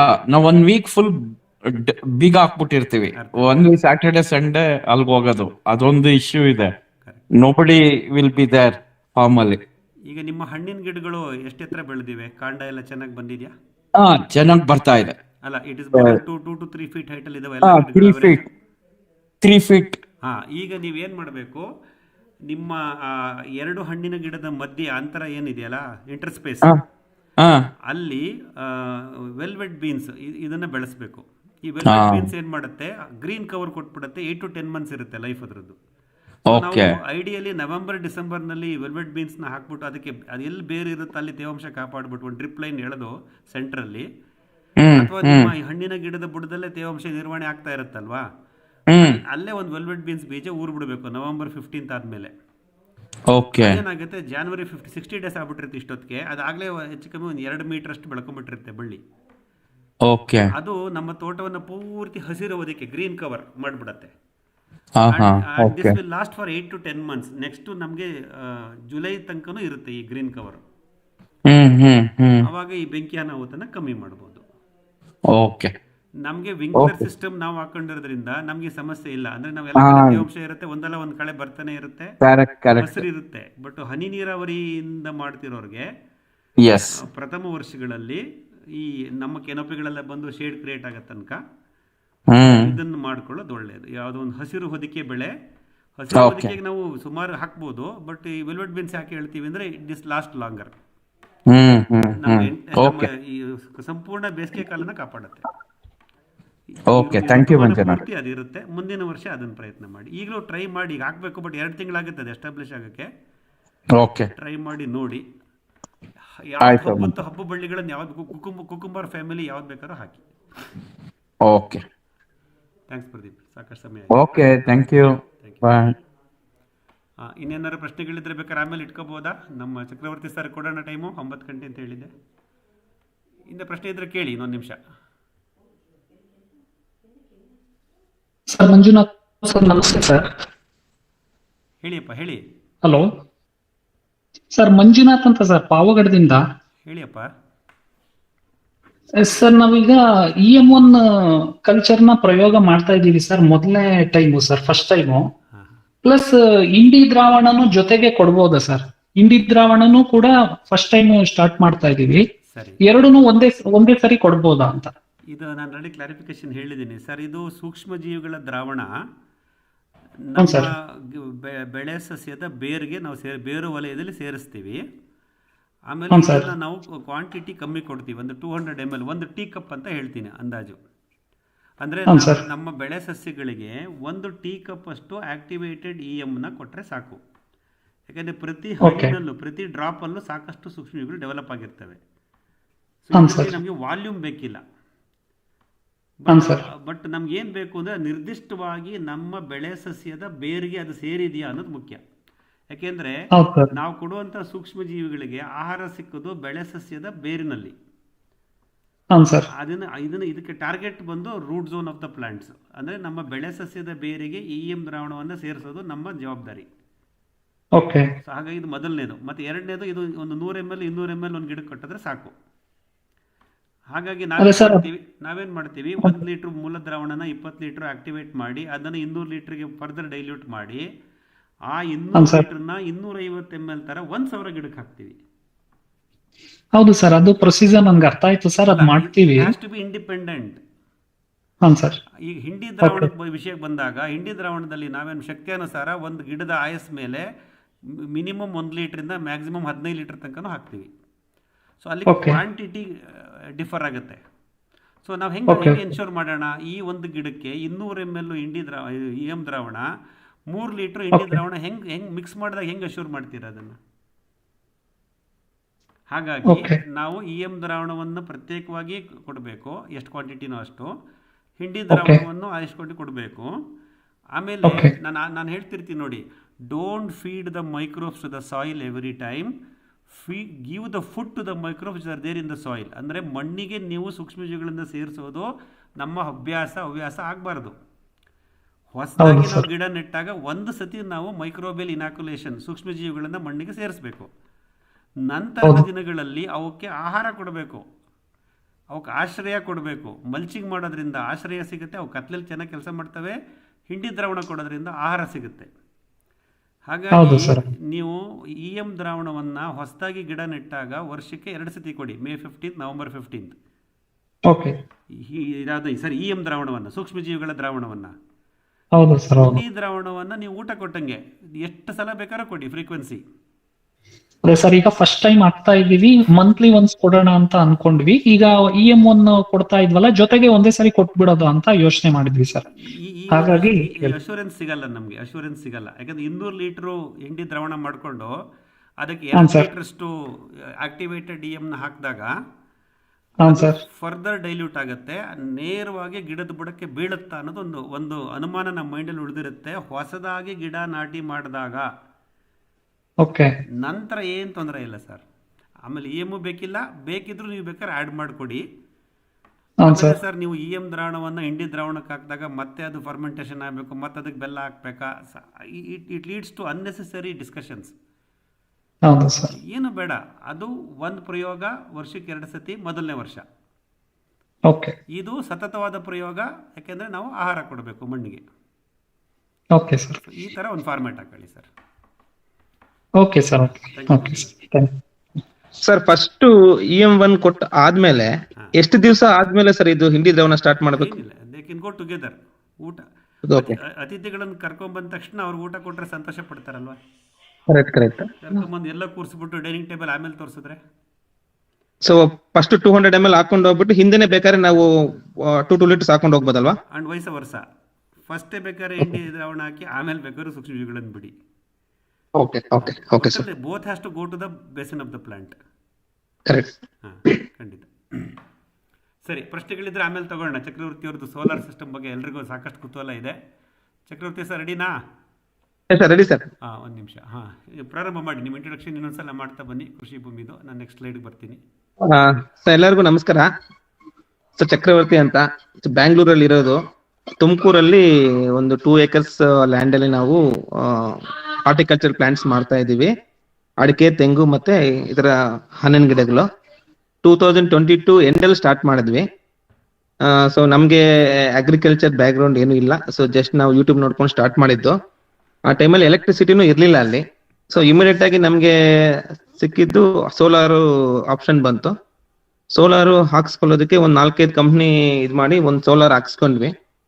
ಆ ಸೋಲಾರ್ ಹಾಕ್ಸ್ಕೊಳ್ಳುವಾಗ ಬೋರ್ ನನಗೆ 350 feet ಒಳಗಡೆ ಬೋರ್ ಬಿಟ್ಟಿದೀವಿ, TC ಮೋಟರು. ಸೊ ಅದಕ್ಕೆ ನಾವು 5 kilowatts ಸೋಲಾರ್ ಪ್ಯಾನಲ್ ಹಾಕ್ಸಿದೀನಿ. ಲೆಫ್ಟ್ ಅಲ್ಲಿ ಕಾಣಿಸ್ತಾ ಇದೆ ನೋಡಿ ಮೇಲ್ಗಡೆ, ಅದು 5 kilowatt solar panels. Total 12 panels ಹಾಕಿದೀನಿ ನಾನು. ಒಂದೊಂದು ಪ್ಯಾನಲ್ಗೂ 450 watts ಕೆಪಾಸಿಟಿ ಇದೆ. ಸೊ ಟೋಟಲ್ ನಮಗೆ 5.2 kilowatts ಬರುತ್ತೆ. ಸೊ 5.2 kilowatts ನಾನು ಡೈರೆಕ್ಟ್ ಬೋರ್ VFD ಅಂತ ಒಂದು ಕೊಟ್ಟಿದ್ದೀನಿ ನೋಡಿ, ಅದು VFD ಅಂದ್ರೆ ವೇರಿಯಬಲ್ ಫ್ರೀಕ್ವೆನ್ಸಿ ಡ್ರೈವ್ ಅಂತ. ಸೊ ಅದೇನ್ ಮಾಡುತ್ತೆ, ನಮ್ದು ಎಷ್ಟು ಡೆಪ್ತ್ಗೆ ಎಷ್ಟು ಸ್ಪೀಡ್ ಬೇಕು ಅಂತ ಅಡ್ಜಸ್ಟ್ ಮಾಡೋದಕ್ಕೆ, ಆ ಫ್ರೀಕ್ವೆನ್ಸಿ ಅಡ್ಜಸ್ಟ್ ಮಾಡೋದಕ್ಕೆ ಅದೊಂದು ಡ್ರೈವ್. ಆ ಡ್ರೈವ್ ಮೂಲಕ ಇನ್ನೊಂದು AC to DC to AC convert ಮಾಡೋ ಆಪ್ಷನ್ಸ್ ಅದರಲ್ಲಿದೆ. ಯಾಕಂದ್ರೆ ನಮಗೆ ಸೋಲಾರ್ ಇಂದ ಬರೋದು DC, ಇವಾಗ ನಂದು ಮೋಟ್ರು DC ಇರೋದ್ರಿಂದ ಸೊ ನನಗೆ ಡೈರೆಕ್ಟ್ ಆಗಿ VFD ಹೋಗಿ ಆ ಫ್ರೀಕ್ವೆನ್ಸಿ ಚೇಂಜ್ ಮಾಡ್ಕೊಂಡು ಇಮಿಡಿಯೇಟ್ ಆಗಿ ನನಗೆ ನೀರು ಕೃಷಿ ಹೊಂಡಕ್ಕೆ ಹೋಗುತ್ತೆ. ಸೊ ನನಗೆ ಇವಾಗ ನೆಕ್ಸ್ಟ್ ಕೃಷಿ ಹೊಂಡದಿಂದ ಮತ್ತೆ ನಾನು ಪ್ಲಾಂಟ್ಸ್ ಹಾಕೋದಕ್ಕೆ ಇನ್ನೊಂದು ಮೋಟರ್ ತರಿಸಿದೆ, ಅದನ್ನು 5 HP ನೇ ಇತ್ತು. ಆ 5 HP ಗೆ ಅದು ಹೆವಿ ಪ್ರೆಷರ್ ಇದೆ, ಯಾಕಂದ್ರೆ ಅದು ಡೆಪ್ತ್ ತುಂಬಾ ಹತ್ರ ಇರೋದ್ರಿಂದ, ಹೆವಿ ಪ್ರೆಷರ್ ಇರೋದ್ರಿಂದ ನಾನು VFD ಡ್ರೈವ್ ಅಲ್ಲಿ ಮತ್ತೆ ಅಡ್ಜಸ್ಟ್ಮೆಂಟ್ ಮಾಡ್ಬೇಕಾಯ್ತು. ಎರಡಕ್ಕೂ ಈಕ್ವಲ್ ಆಗಿ ಅಡ್ಜಸ್ಟ್ಮೆಂಟ್ ಮಾಡಿ VFD ಡ್ರೈವ್ ಅಲ್ಲಿ ಫ್ರೀಕ್ವೆನ್ಸಿ ಸೆಟ್ ಮಾಡಿ ಅದರಲ್ಲಿ ನಾನು ಒಂದು ಚೇಂಜ್ ಓವರ್ ಸ್ವಿಚ್ ಹಾಕೊಂಡಿದ್ದೀನಿ. Panel same panels, same VFD drive, but ನನಗೆ ಇಲ್ಲಿ ಚೇಂಜ್ ಓವರ್ ಬಂದು 2 ಮೋಟರ್ಸ್ ನ ಕನೆಕ್ಟ್ ಮಾಡಿದ್ದೀನಿ. ನಾನು ಮೋಟ್ರು ಆನ್ ಮಾಡ್ಕೊಂಡವಾಗ ಮೋಟರ್ 1 ಆನ್ ಮಾಡುವಾಗ ಮೋಟರ್ 2 ವರ್ಕ್ ಆಗೋದಿಲ್ಲ, ಮೋಟರ್ 2 ಆನ್ ಮಾಡುವಾಗ ಮೋಟರ್ 1 ವರ್ಕ್ ಆಗೋದಿಲ್ಲ.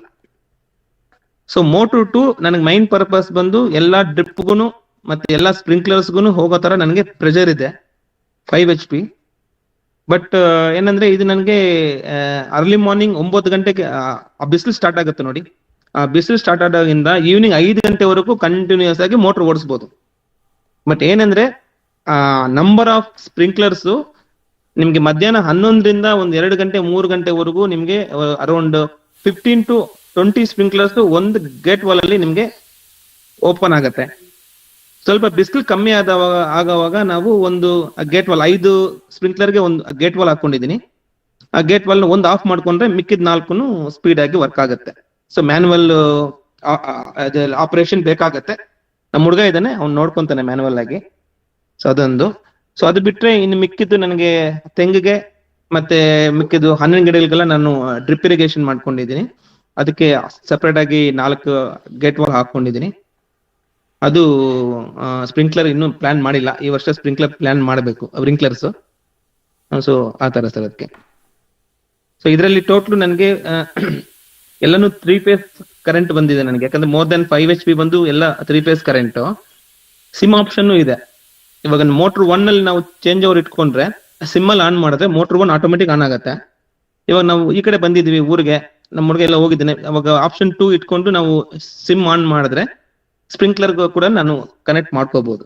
ಆ ತರ ಆಪ್ಷನ್ ಇದೆ ಅದರಲ್ಲಿ, ನಾನು ಮಾಡ್ಕೊಂಡಿದ್ದೀನಿ. ಬಟ್ ಇನ್ನೂ ಅದರಲ್ಲಿ ಆಟೋಮೇಶನ್ ಫುಲ್ ಮಾಡ್ಬೋದು. ಫೋನಲ್ಲೇ ನಾವು ಚೇಂಜ್ ಓವರ್ ಮಾಡೋ ತರನು ಮಾಡ್ಬೋದು. ಫೋನಲ್ಲೇ ನಾವು ಗೇಟ್ ವಾಲ್ 1 ಆಪರೇಟ್ ಮಾಡೋ ತರ, ಗೇಟ್ ವಾಲ್ 2 ಆಪರೇಟ್ ಮಾಡೋ ತರ, ಗೇಟ್ ವಾಲ್ 3 ಆಪರೇಟ್ ಮಾಡೋ ತರ ಮಾಡ್ಬೋದು. ಅದು ಆಟೋಮೇಶನ್, ಅದು ಇನ್ನೂ ಸ್ವಲ್ಪ ಎಕ್ಸ್ಟ್ರಾ ಕಾಸ್ಟ್ ಆಗುತ್ತೆ, ಇನ್ನೂ ಮಾಡ್ಸಿಲ್ಲ ಅದು ನಾನು. ಮತ್ತೆ ನಂದು ಸಬ್ಮರ್ಸಿಬಲ್ ಪಂಪ್ 350 ಫೀಟ್ ಅಲ್ಲಿ ಬಿಟ್ಟಿದ್ದೀನಿ ನಾನು ಮೋಟರು. ನಂದು ಟೋಟಲ್ ಡೆಪ್ತ್ ಇರೋದು 800 ಫೀಟ್ ಇದೆ. ಮತ್ತೆ ನಂದು ಟೋಟಲ್ ಸ್ಪ್ರಿಂಕ್ಲರ್ಸ್ ಒಂದು 15 ಸ್ಪ್ರಿಂಕ್ಲರ್ಸ್ ಇದೆ. ಅದಕ್ಕೆ ನಾನು ಮೈನ್ ಒಂದೇ ಸತಿ ಆನ್ ಆಗುತ್ತೆ. ನಾನು ಮೋಸ್ಟ್ಲಿ ಆನ್ ಮಾಡೋದು ಮಧ್ಯಾಹ್ನ 11 ಗಂಟೆ ಮೇಲ್ಗಡೆ ಆನ್ ಮಾಡ್ತಾ ಇದ್ದೀನಿ.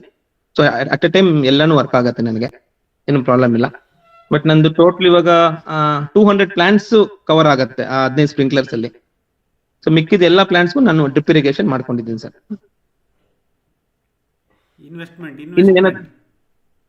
ಸರ್ ಇನ್ವೆಸ್ಟ್ಮೆಂಟ್ ಪಾರ್ಟ್ ಬರೋವಾಗ ನನಗೆ ಫಸ್ಟ್ ಇದು ಮೋಟರ್ 1 ಮತ್ತೆ ಸ್ಟ್ರಕ್ಚರು ಮತ್ತೆ ಪ್ಯಾನಲ್ಸ್ ಮತ್ತೆ VFD ಡ್ರೈವ್ ಇದೆಲ್ಲ ಸೇರಿಸಿ ನನಗೆ 3.2 lakhs ಹತ್ರ ಬಂತು ಸರ್. ನನಗೆ 3.2 lakhs. ನಾನು ಸಬ್ಸಿಡಿ ಏನು ತಗೊಂಡಿಲ್ಲ. ಆಮೇಲೆ ಮೋಟರ್ 2 ಮಾಡುವಾಗ ಮೋಟರ್ 2 ಮತ್ತೆ ಚೇಂಜ್ ಓವರ್ ಸ್ವಿಚ್ ಎಲ್ಲ ಸೇರಿಸಿ ನನಗೊಂದು 30,000 rupees ಬಂತು ಸರ್. ಅಷ್ಟೇ. ಟೋಟಲ್ ಇನ್ವೆಸ್ಟ್ಮೆಂಟ್ 3.5 lakhs ಅಲ್ಲಿ ನನಗೆ 2 ಮೋಟ್ರು ಮತ್ತೆ ಸೋಲಾರು ಇನ್ಸ್ಟಾಲೇಷನ್ ಎವ್ರಿಥಿಂಗ್ ಮುಗ್ದೋಯ್ತು, ನೀರ್ ಔಟ್ಪುಟ್ ಬರೋವರೆಗೂ. ಸರ್ ಲ್ಯಾಂಡ್ ಎಷ್ಟಿದೆ ಸರ್? ಎಷ್ಟಕ್ಕೆ ಕವರ್ ಆಗ್ತಿದೆ ಸರ್ ಇದರಿಂದ? ಸರ್ ನನಗೆ ಲ್ಯಾಂಡ್ ಫುಲ್ ಕವರ್ ಆಗ್ತಾ ಇದೆ, ನನಗೆ 2 acres. ಓಕೆ.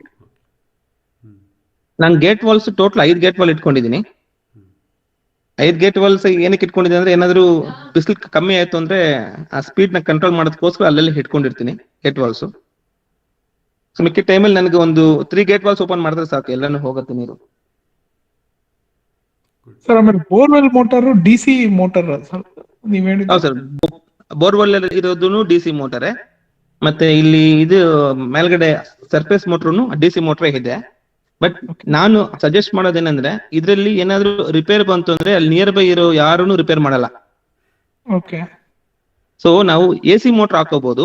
AC ಮೋಟರ್ ಹಾಕೊಂಡು ಈ VFD ಡ್ರೈವ್ ಅಲ್ಲಿ AC ಟು DC ಕನ್ವರ್ಟರ್ ಒಂದು ಬರುತ್ತೆ. ಅದೇ ನಿಮ್ಗೊಂದು 1200 rupees ಅಲ್ಲಿ ಬರುತ್ತೆ, ಇನ್ಬಿಲ್ಟ್ ಅಲ್ಲಿ ಬರುತ್ತೆ ಅದ್ರಲ್ಲೇ.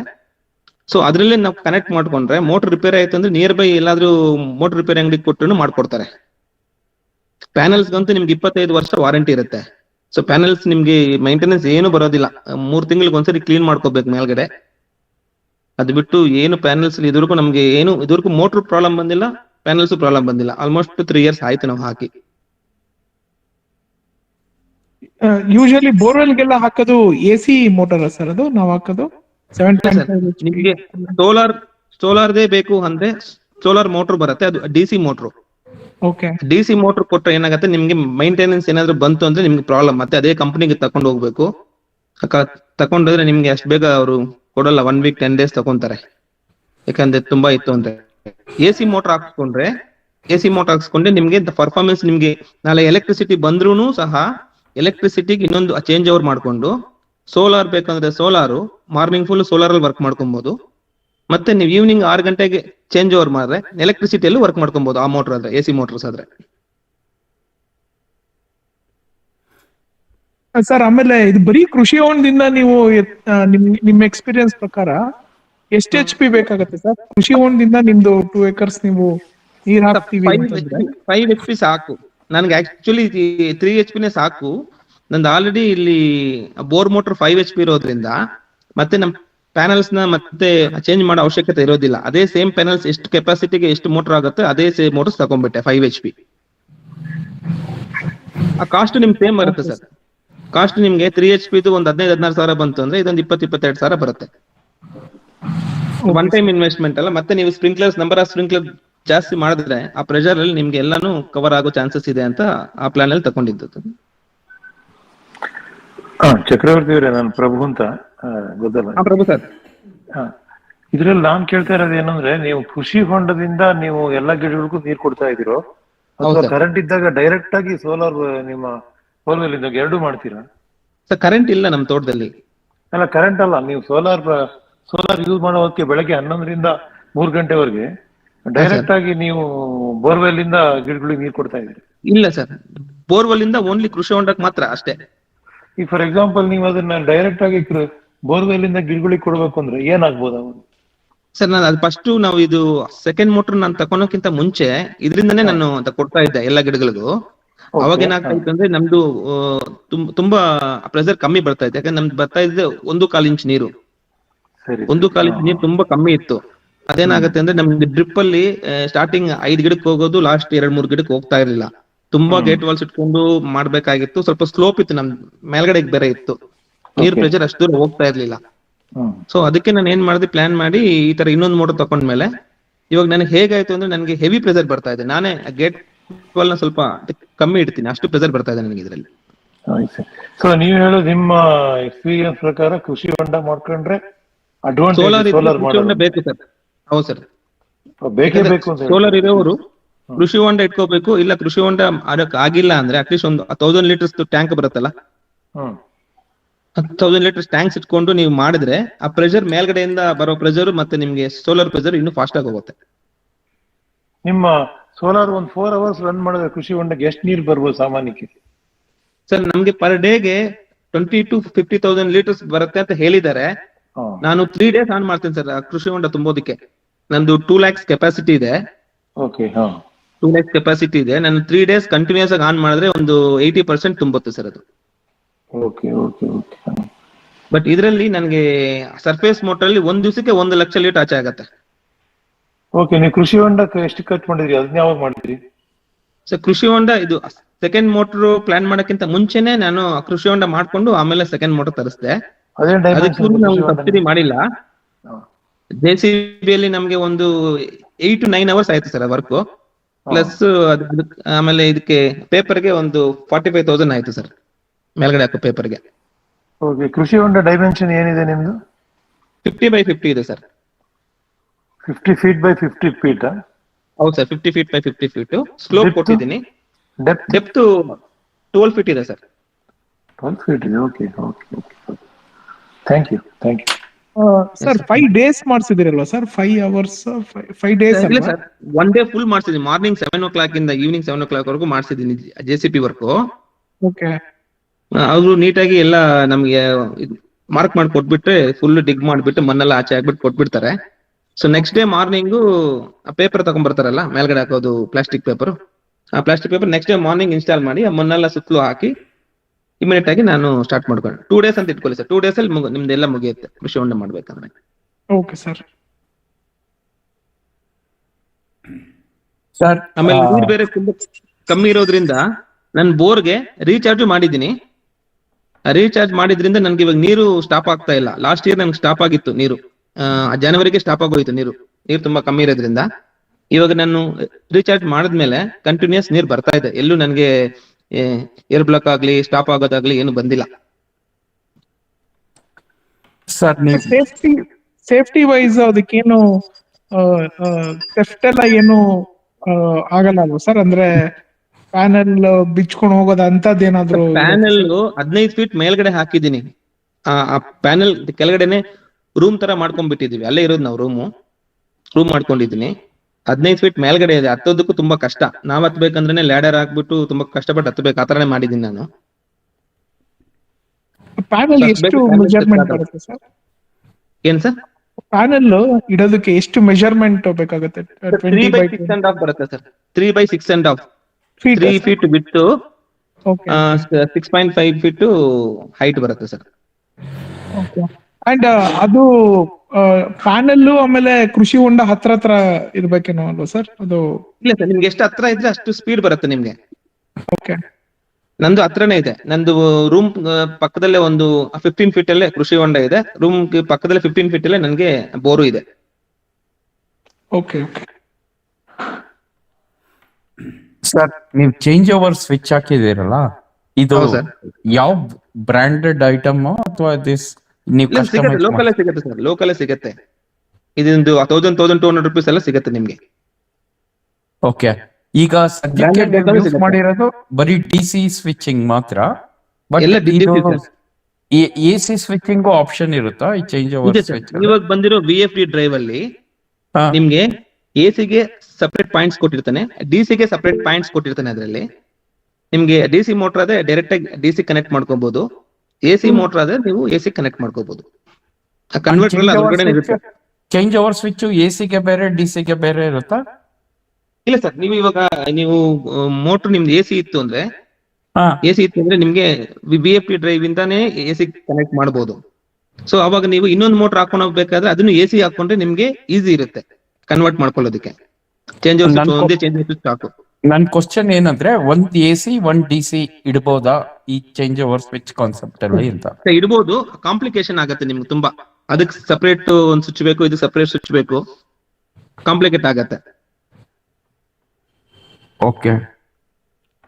ಒಂದೇ ಅಡ್ವಾಂಟೇಜ್ ಏನ್ ನೋಡ್ತಿದ್ದೀರಾ? ಒಂದು DC ಒಂದು AC ರನ್ ಮಾಡೋದ್ರಿಂದ ಅಡ್ವಾಂಟೇಜ್ ಏನ್ ಸಿಗಬಹುದು? ಏನಕ್ಕಂದ್ರೆ ಎಕ್ಸಿಸ್ಟಿಂಗ್ ಸೆಟಪ್ ಒಂದ್ ಹಂಗೆ ಇರ್ಲಿ, if we want to add ಒಂದ್ ಅಡಿಷನಲ್ ಹಾಕೋಣ ಅಂತ.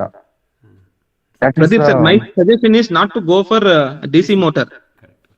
AC ಗೆ ಹೋದ್ರೆ ಬೆಟರ್. ಮೈಂಟೆನೆನ್ಸ್ ತುಂಬಾ ಈಸಿ ನಿಮ್ಗೆ. ಅಲ್ಲಿ ನಿಯರ್ ಬೈ ಯಾರಾದ್ರೂ ಕರ್ಕೊಂಡ್ ಬಂದ್ರೆ ನಿಮ್ಗೆ ಈಸಿಯಾಗಿ ಮಾಡ್ಕೊಟ್ಬಿಡ್ತಾರೆ. ಓಕೆ. ಕಾಸ್ಟ್ ವೈಸ್ ನಿಮ್ಗೆ ತುಂಬಾ ಕಮ್ಮಿ ಆಗತ್ತೆ. ಓಕೆ. ಅಂದ್ರೆ then we have to use an inverter ಅಲ್ವಾ? ಪ್ಯಾನಲ್ ಆದ್ಮೇಲೆ ಇನ್ವರ್ಟರ್ ಹಾಕೊಬೇಕು. VFD drive sir.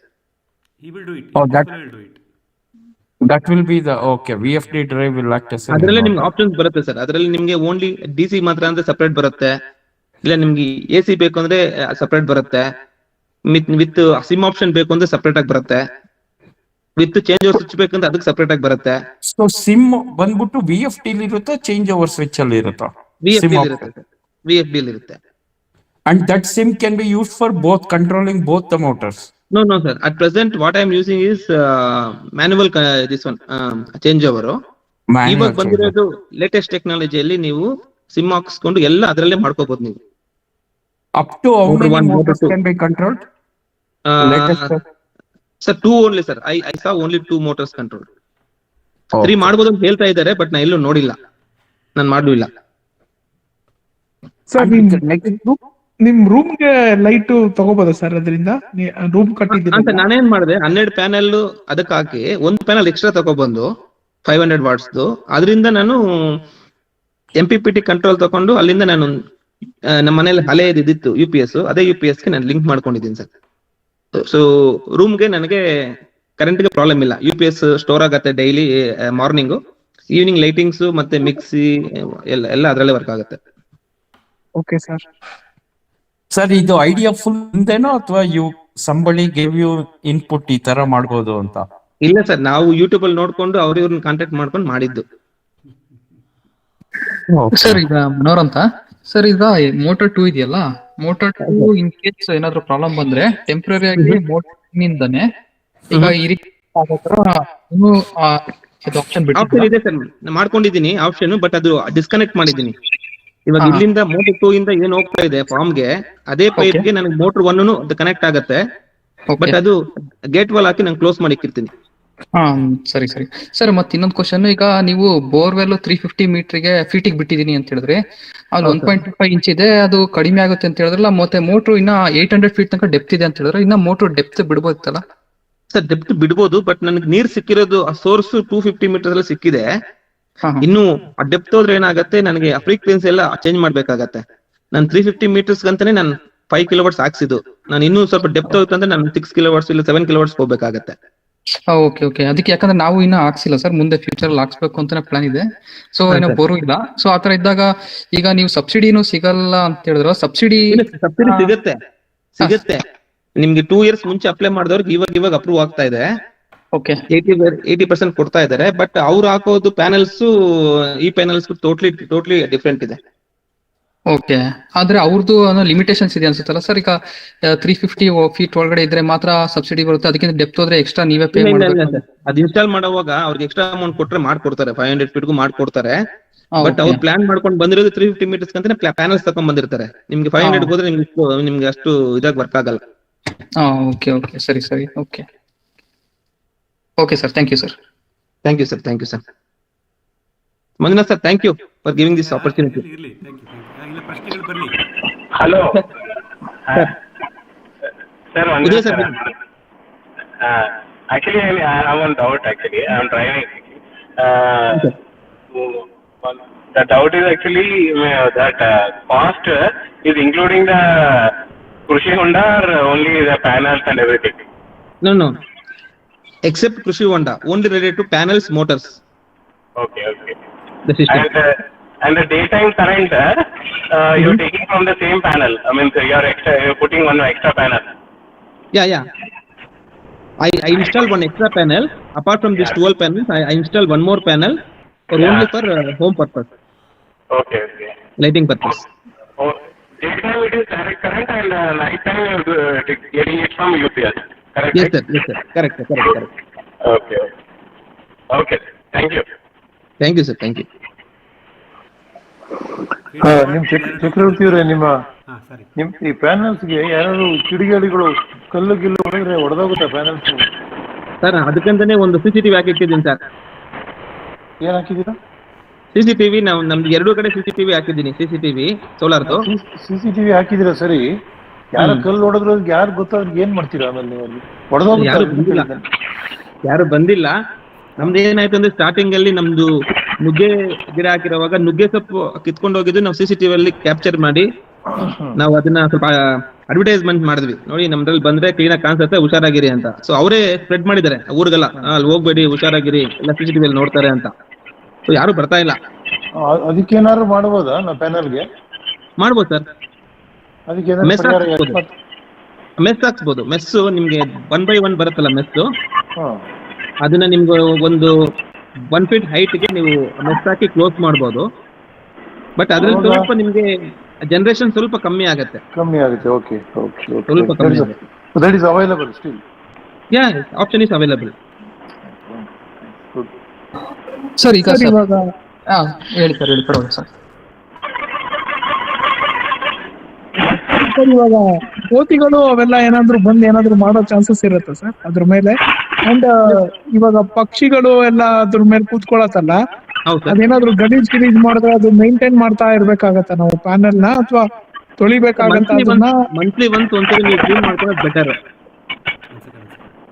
Monthly once ನಾವೇನ್ ಮಾಡ್ತೀವಿ ಇದು. Uday Kumar G please be on mute please. Uday sorry, continue ಮಾಡಿ ಚಕ್ರವರ್ತಿ. ಸರಿ ಸರ್, ಪ್ಯಾನಲ್ಸ್ ನಾವು ಮಂತ್ಲಿ ಒಂದ್ಸರಿ ಕ್ಲೀನ್ ಮಾಡ್ಕೊಳೋದು ಬೆಟರ್. ರೈನಿ ಸೀಸನ್ ಅಲ್ಲಿ ನೀವು ಕ್ಲೀನ್ ಮಾಡಿಲ್ಲ ಅಂದ್ರೆ ಏನು ಪ್ರಾಬ್ಲಮ್ ಇಲ್ಲ, ಯಾಕಂದ್ರೆ ನಮ್ಗೆ ಫ್ರೀಕ್ವೆಂಟ್ ಆಗಿ ಮಳೆ ಬರೋದ್ರಿಂದ ಕ್ಲೀನ್ ಆಗ್ತಾ ಇರತ್ತೆ. ಈ ಸಮ್ಮರ್ ಟೈಮ್ಸ್ ಅಲ್ಲಿ ಇಲ್ಲಾಂದ್ರೆ ಈ ತರ ಗಾಳಿ ಬರುತ್ತಲ್ಲ, ವಿತೌಟ್ ರೈನಿ ಸೀಸನ್ಸ್ ಅಲ್ಲಿ ನಾವೇನ್ ಮಾಡ್ಬೇಕು, ಮೇಲ್ಗಡೆ ಒಂದು ಪೈಪ್ ಹಾಕೊಂಡಿದೀವಿ, ಆ ಪೈಪ್ ಅಲ್ಲಿ ನೀರ್ ಆನ್ ಮಾಡ್ಕೊಂಡು ನಾನು ಕ್ಲೀನ್ ಮಾಡ್ಕೊಂಡ್ಬಿಡ್ತೀನಿ ಸರ್.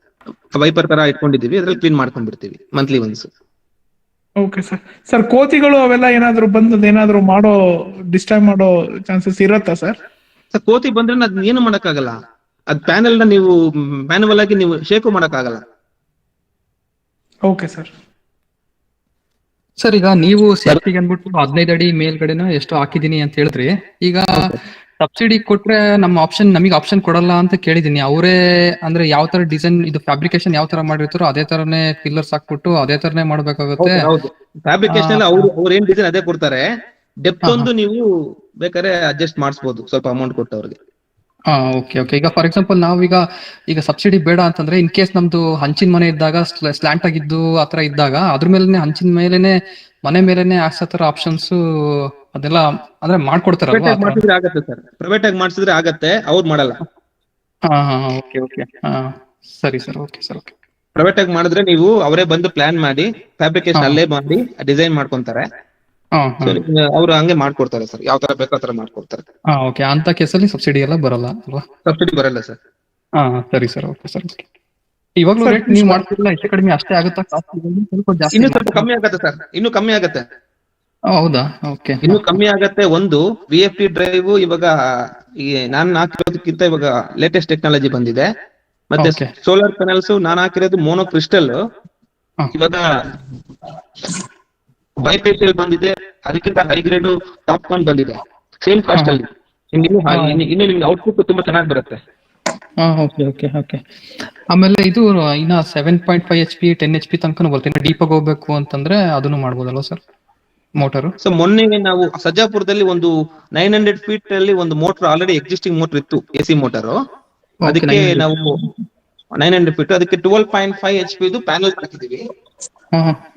ಅದೇನಂದ್ರೆ ನಿಮ್ಗೆ ಲಾಂಗ್ ಹೋಗಲ್ಲ, ನೀರ್ ಆಚೆ ಹಾಕತ್ತೆ ಕಂಟಿನ್ಯೂಸ್ ಆಗಿ. ನಿಮ್ಗೆ ಅಪ್ ಟು ಈವ್ನಿಂಗ್ 5 o'clock ವರೆಗೂ ನೀರ್ ಆಚೆ ಆಗ್ತಾ ಇರುತ್ತೆ. 2 ಇಂಚ್ ವಾಟರ್ ಆಚೆ ಬರ್ತಾ ಆಯ್ತು ವಿತೌಟ್ ಎನಿ ಇಶ್ಯೂ. ಇದುವರೆಗೂ ಓಡ್ತಾ ಇದೆ ಲಾಸ್ಟ್ 6 months ಇಂದ. ಅಲ್ಲಿಂದ ಅವರು EBದು ತಕೊಂಡಿದ್ದಾರೆ ಮೋಟರ್, ಹಳೆ ಮೋಟರ್, ಅದರಲ್ಲಿ ತೋಟಕಲ್ಲಿ ಹಾಕೊಂತ ಇದ್ದಾರೆ. Okay. Good news sir. Okay, thank you sir. ನಮಸ್ತೆ, ಪ್ರವೀಣ್ ಅಂತ sir. Praveen sir.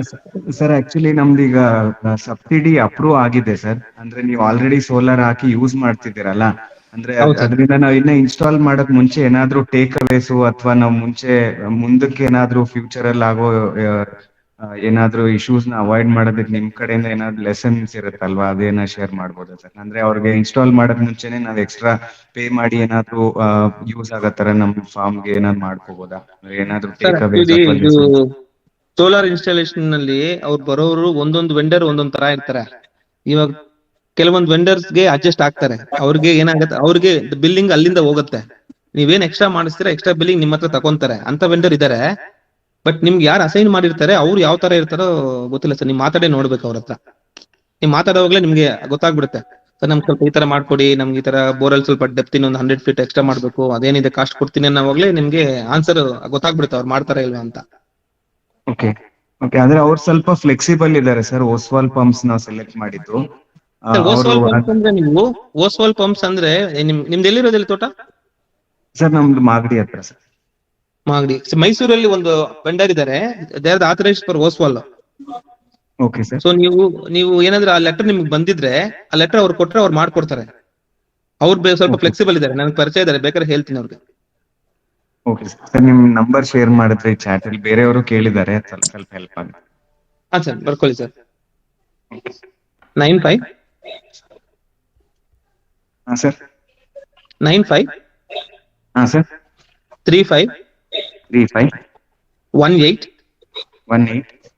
2211.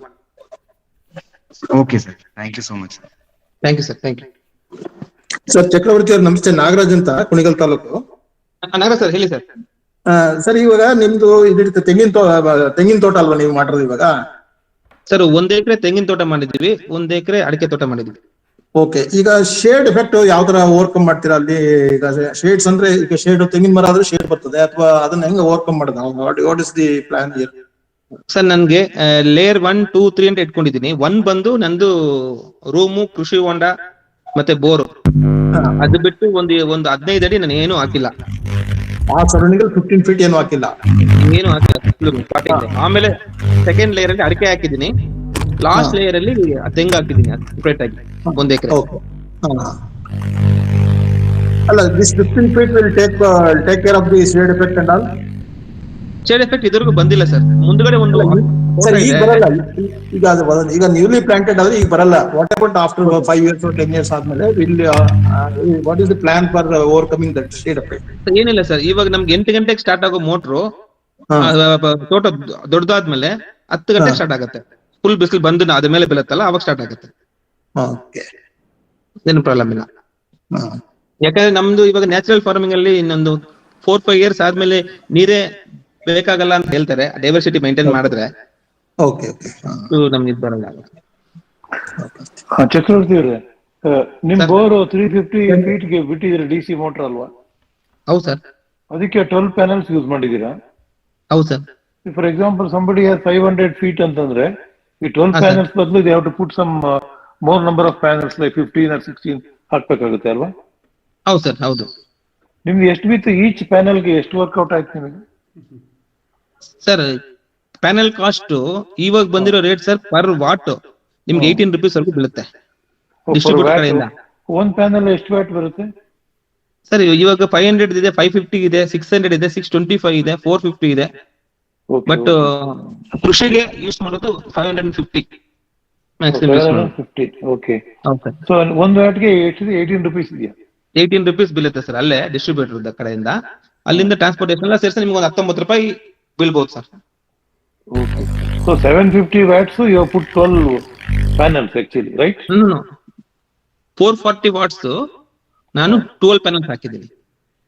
Okay. Now ಈಗ 750 ವರೆಗೂ ಸಿಗುತ್ತೆ ಅಂತ ಇವಾಗ ಸಿಕ್ಕಿದೆ ಸರ್. ನಾನು ಹಾಕ್ಸೋವಾಗ ಅದೇ ಸರ್ ಎಷ್ಟು ಇದ್ದಿದ್ದು 450.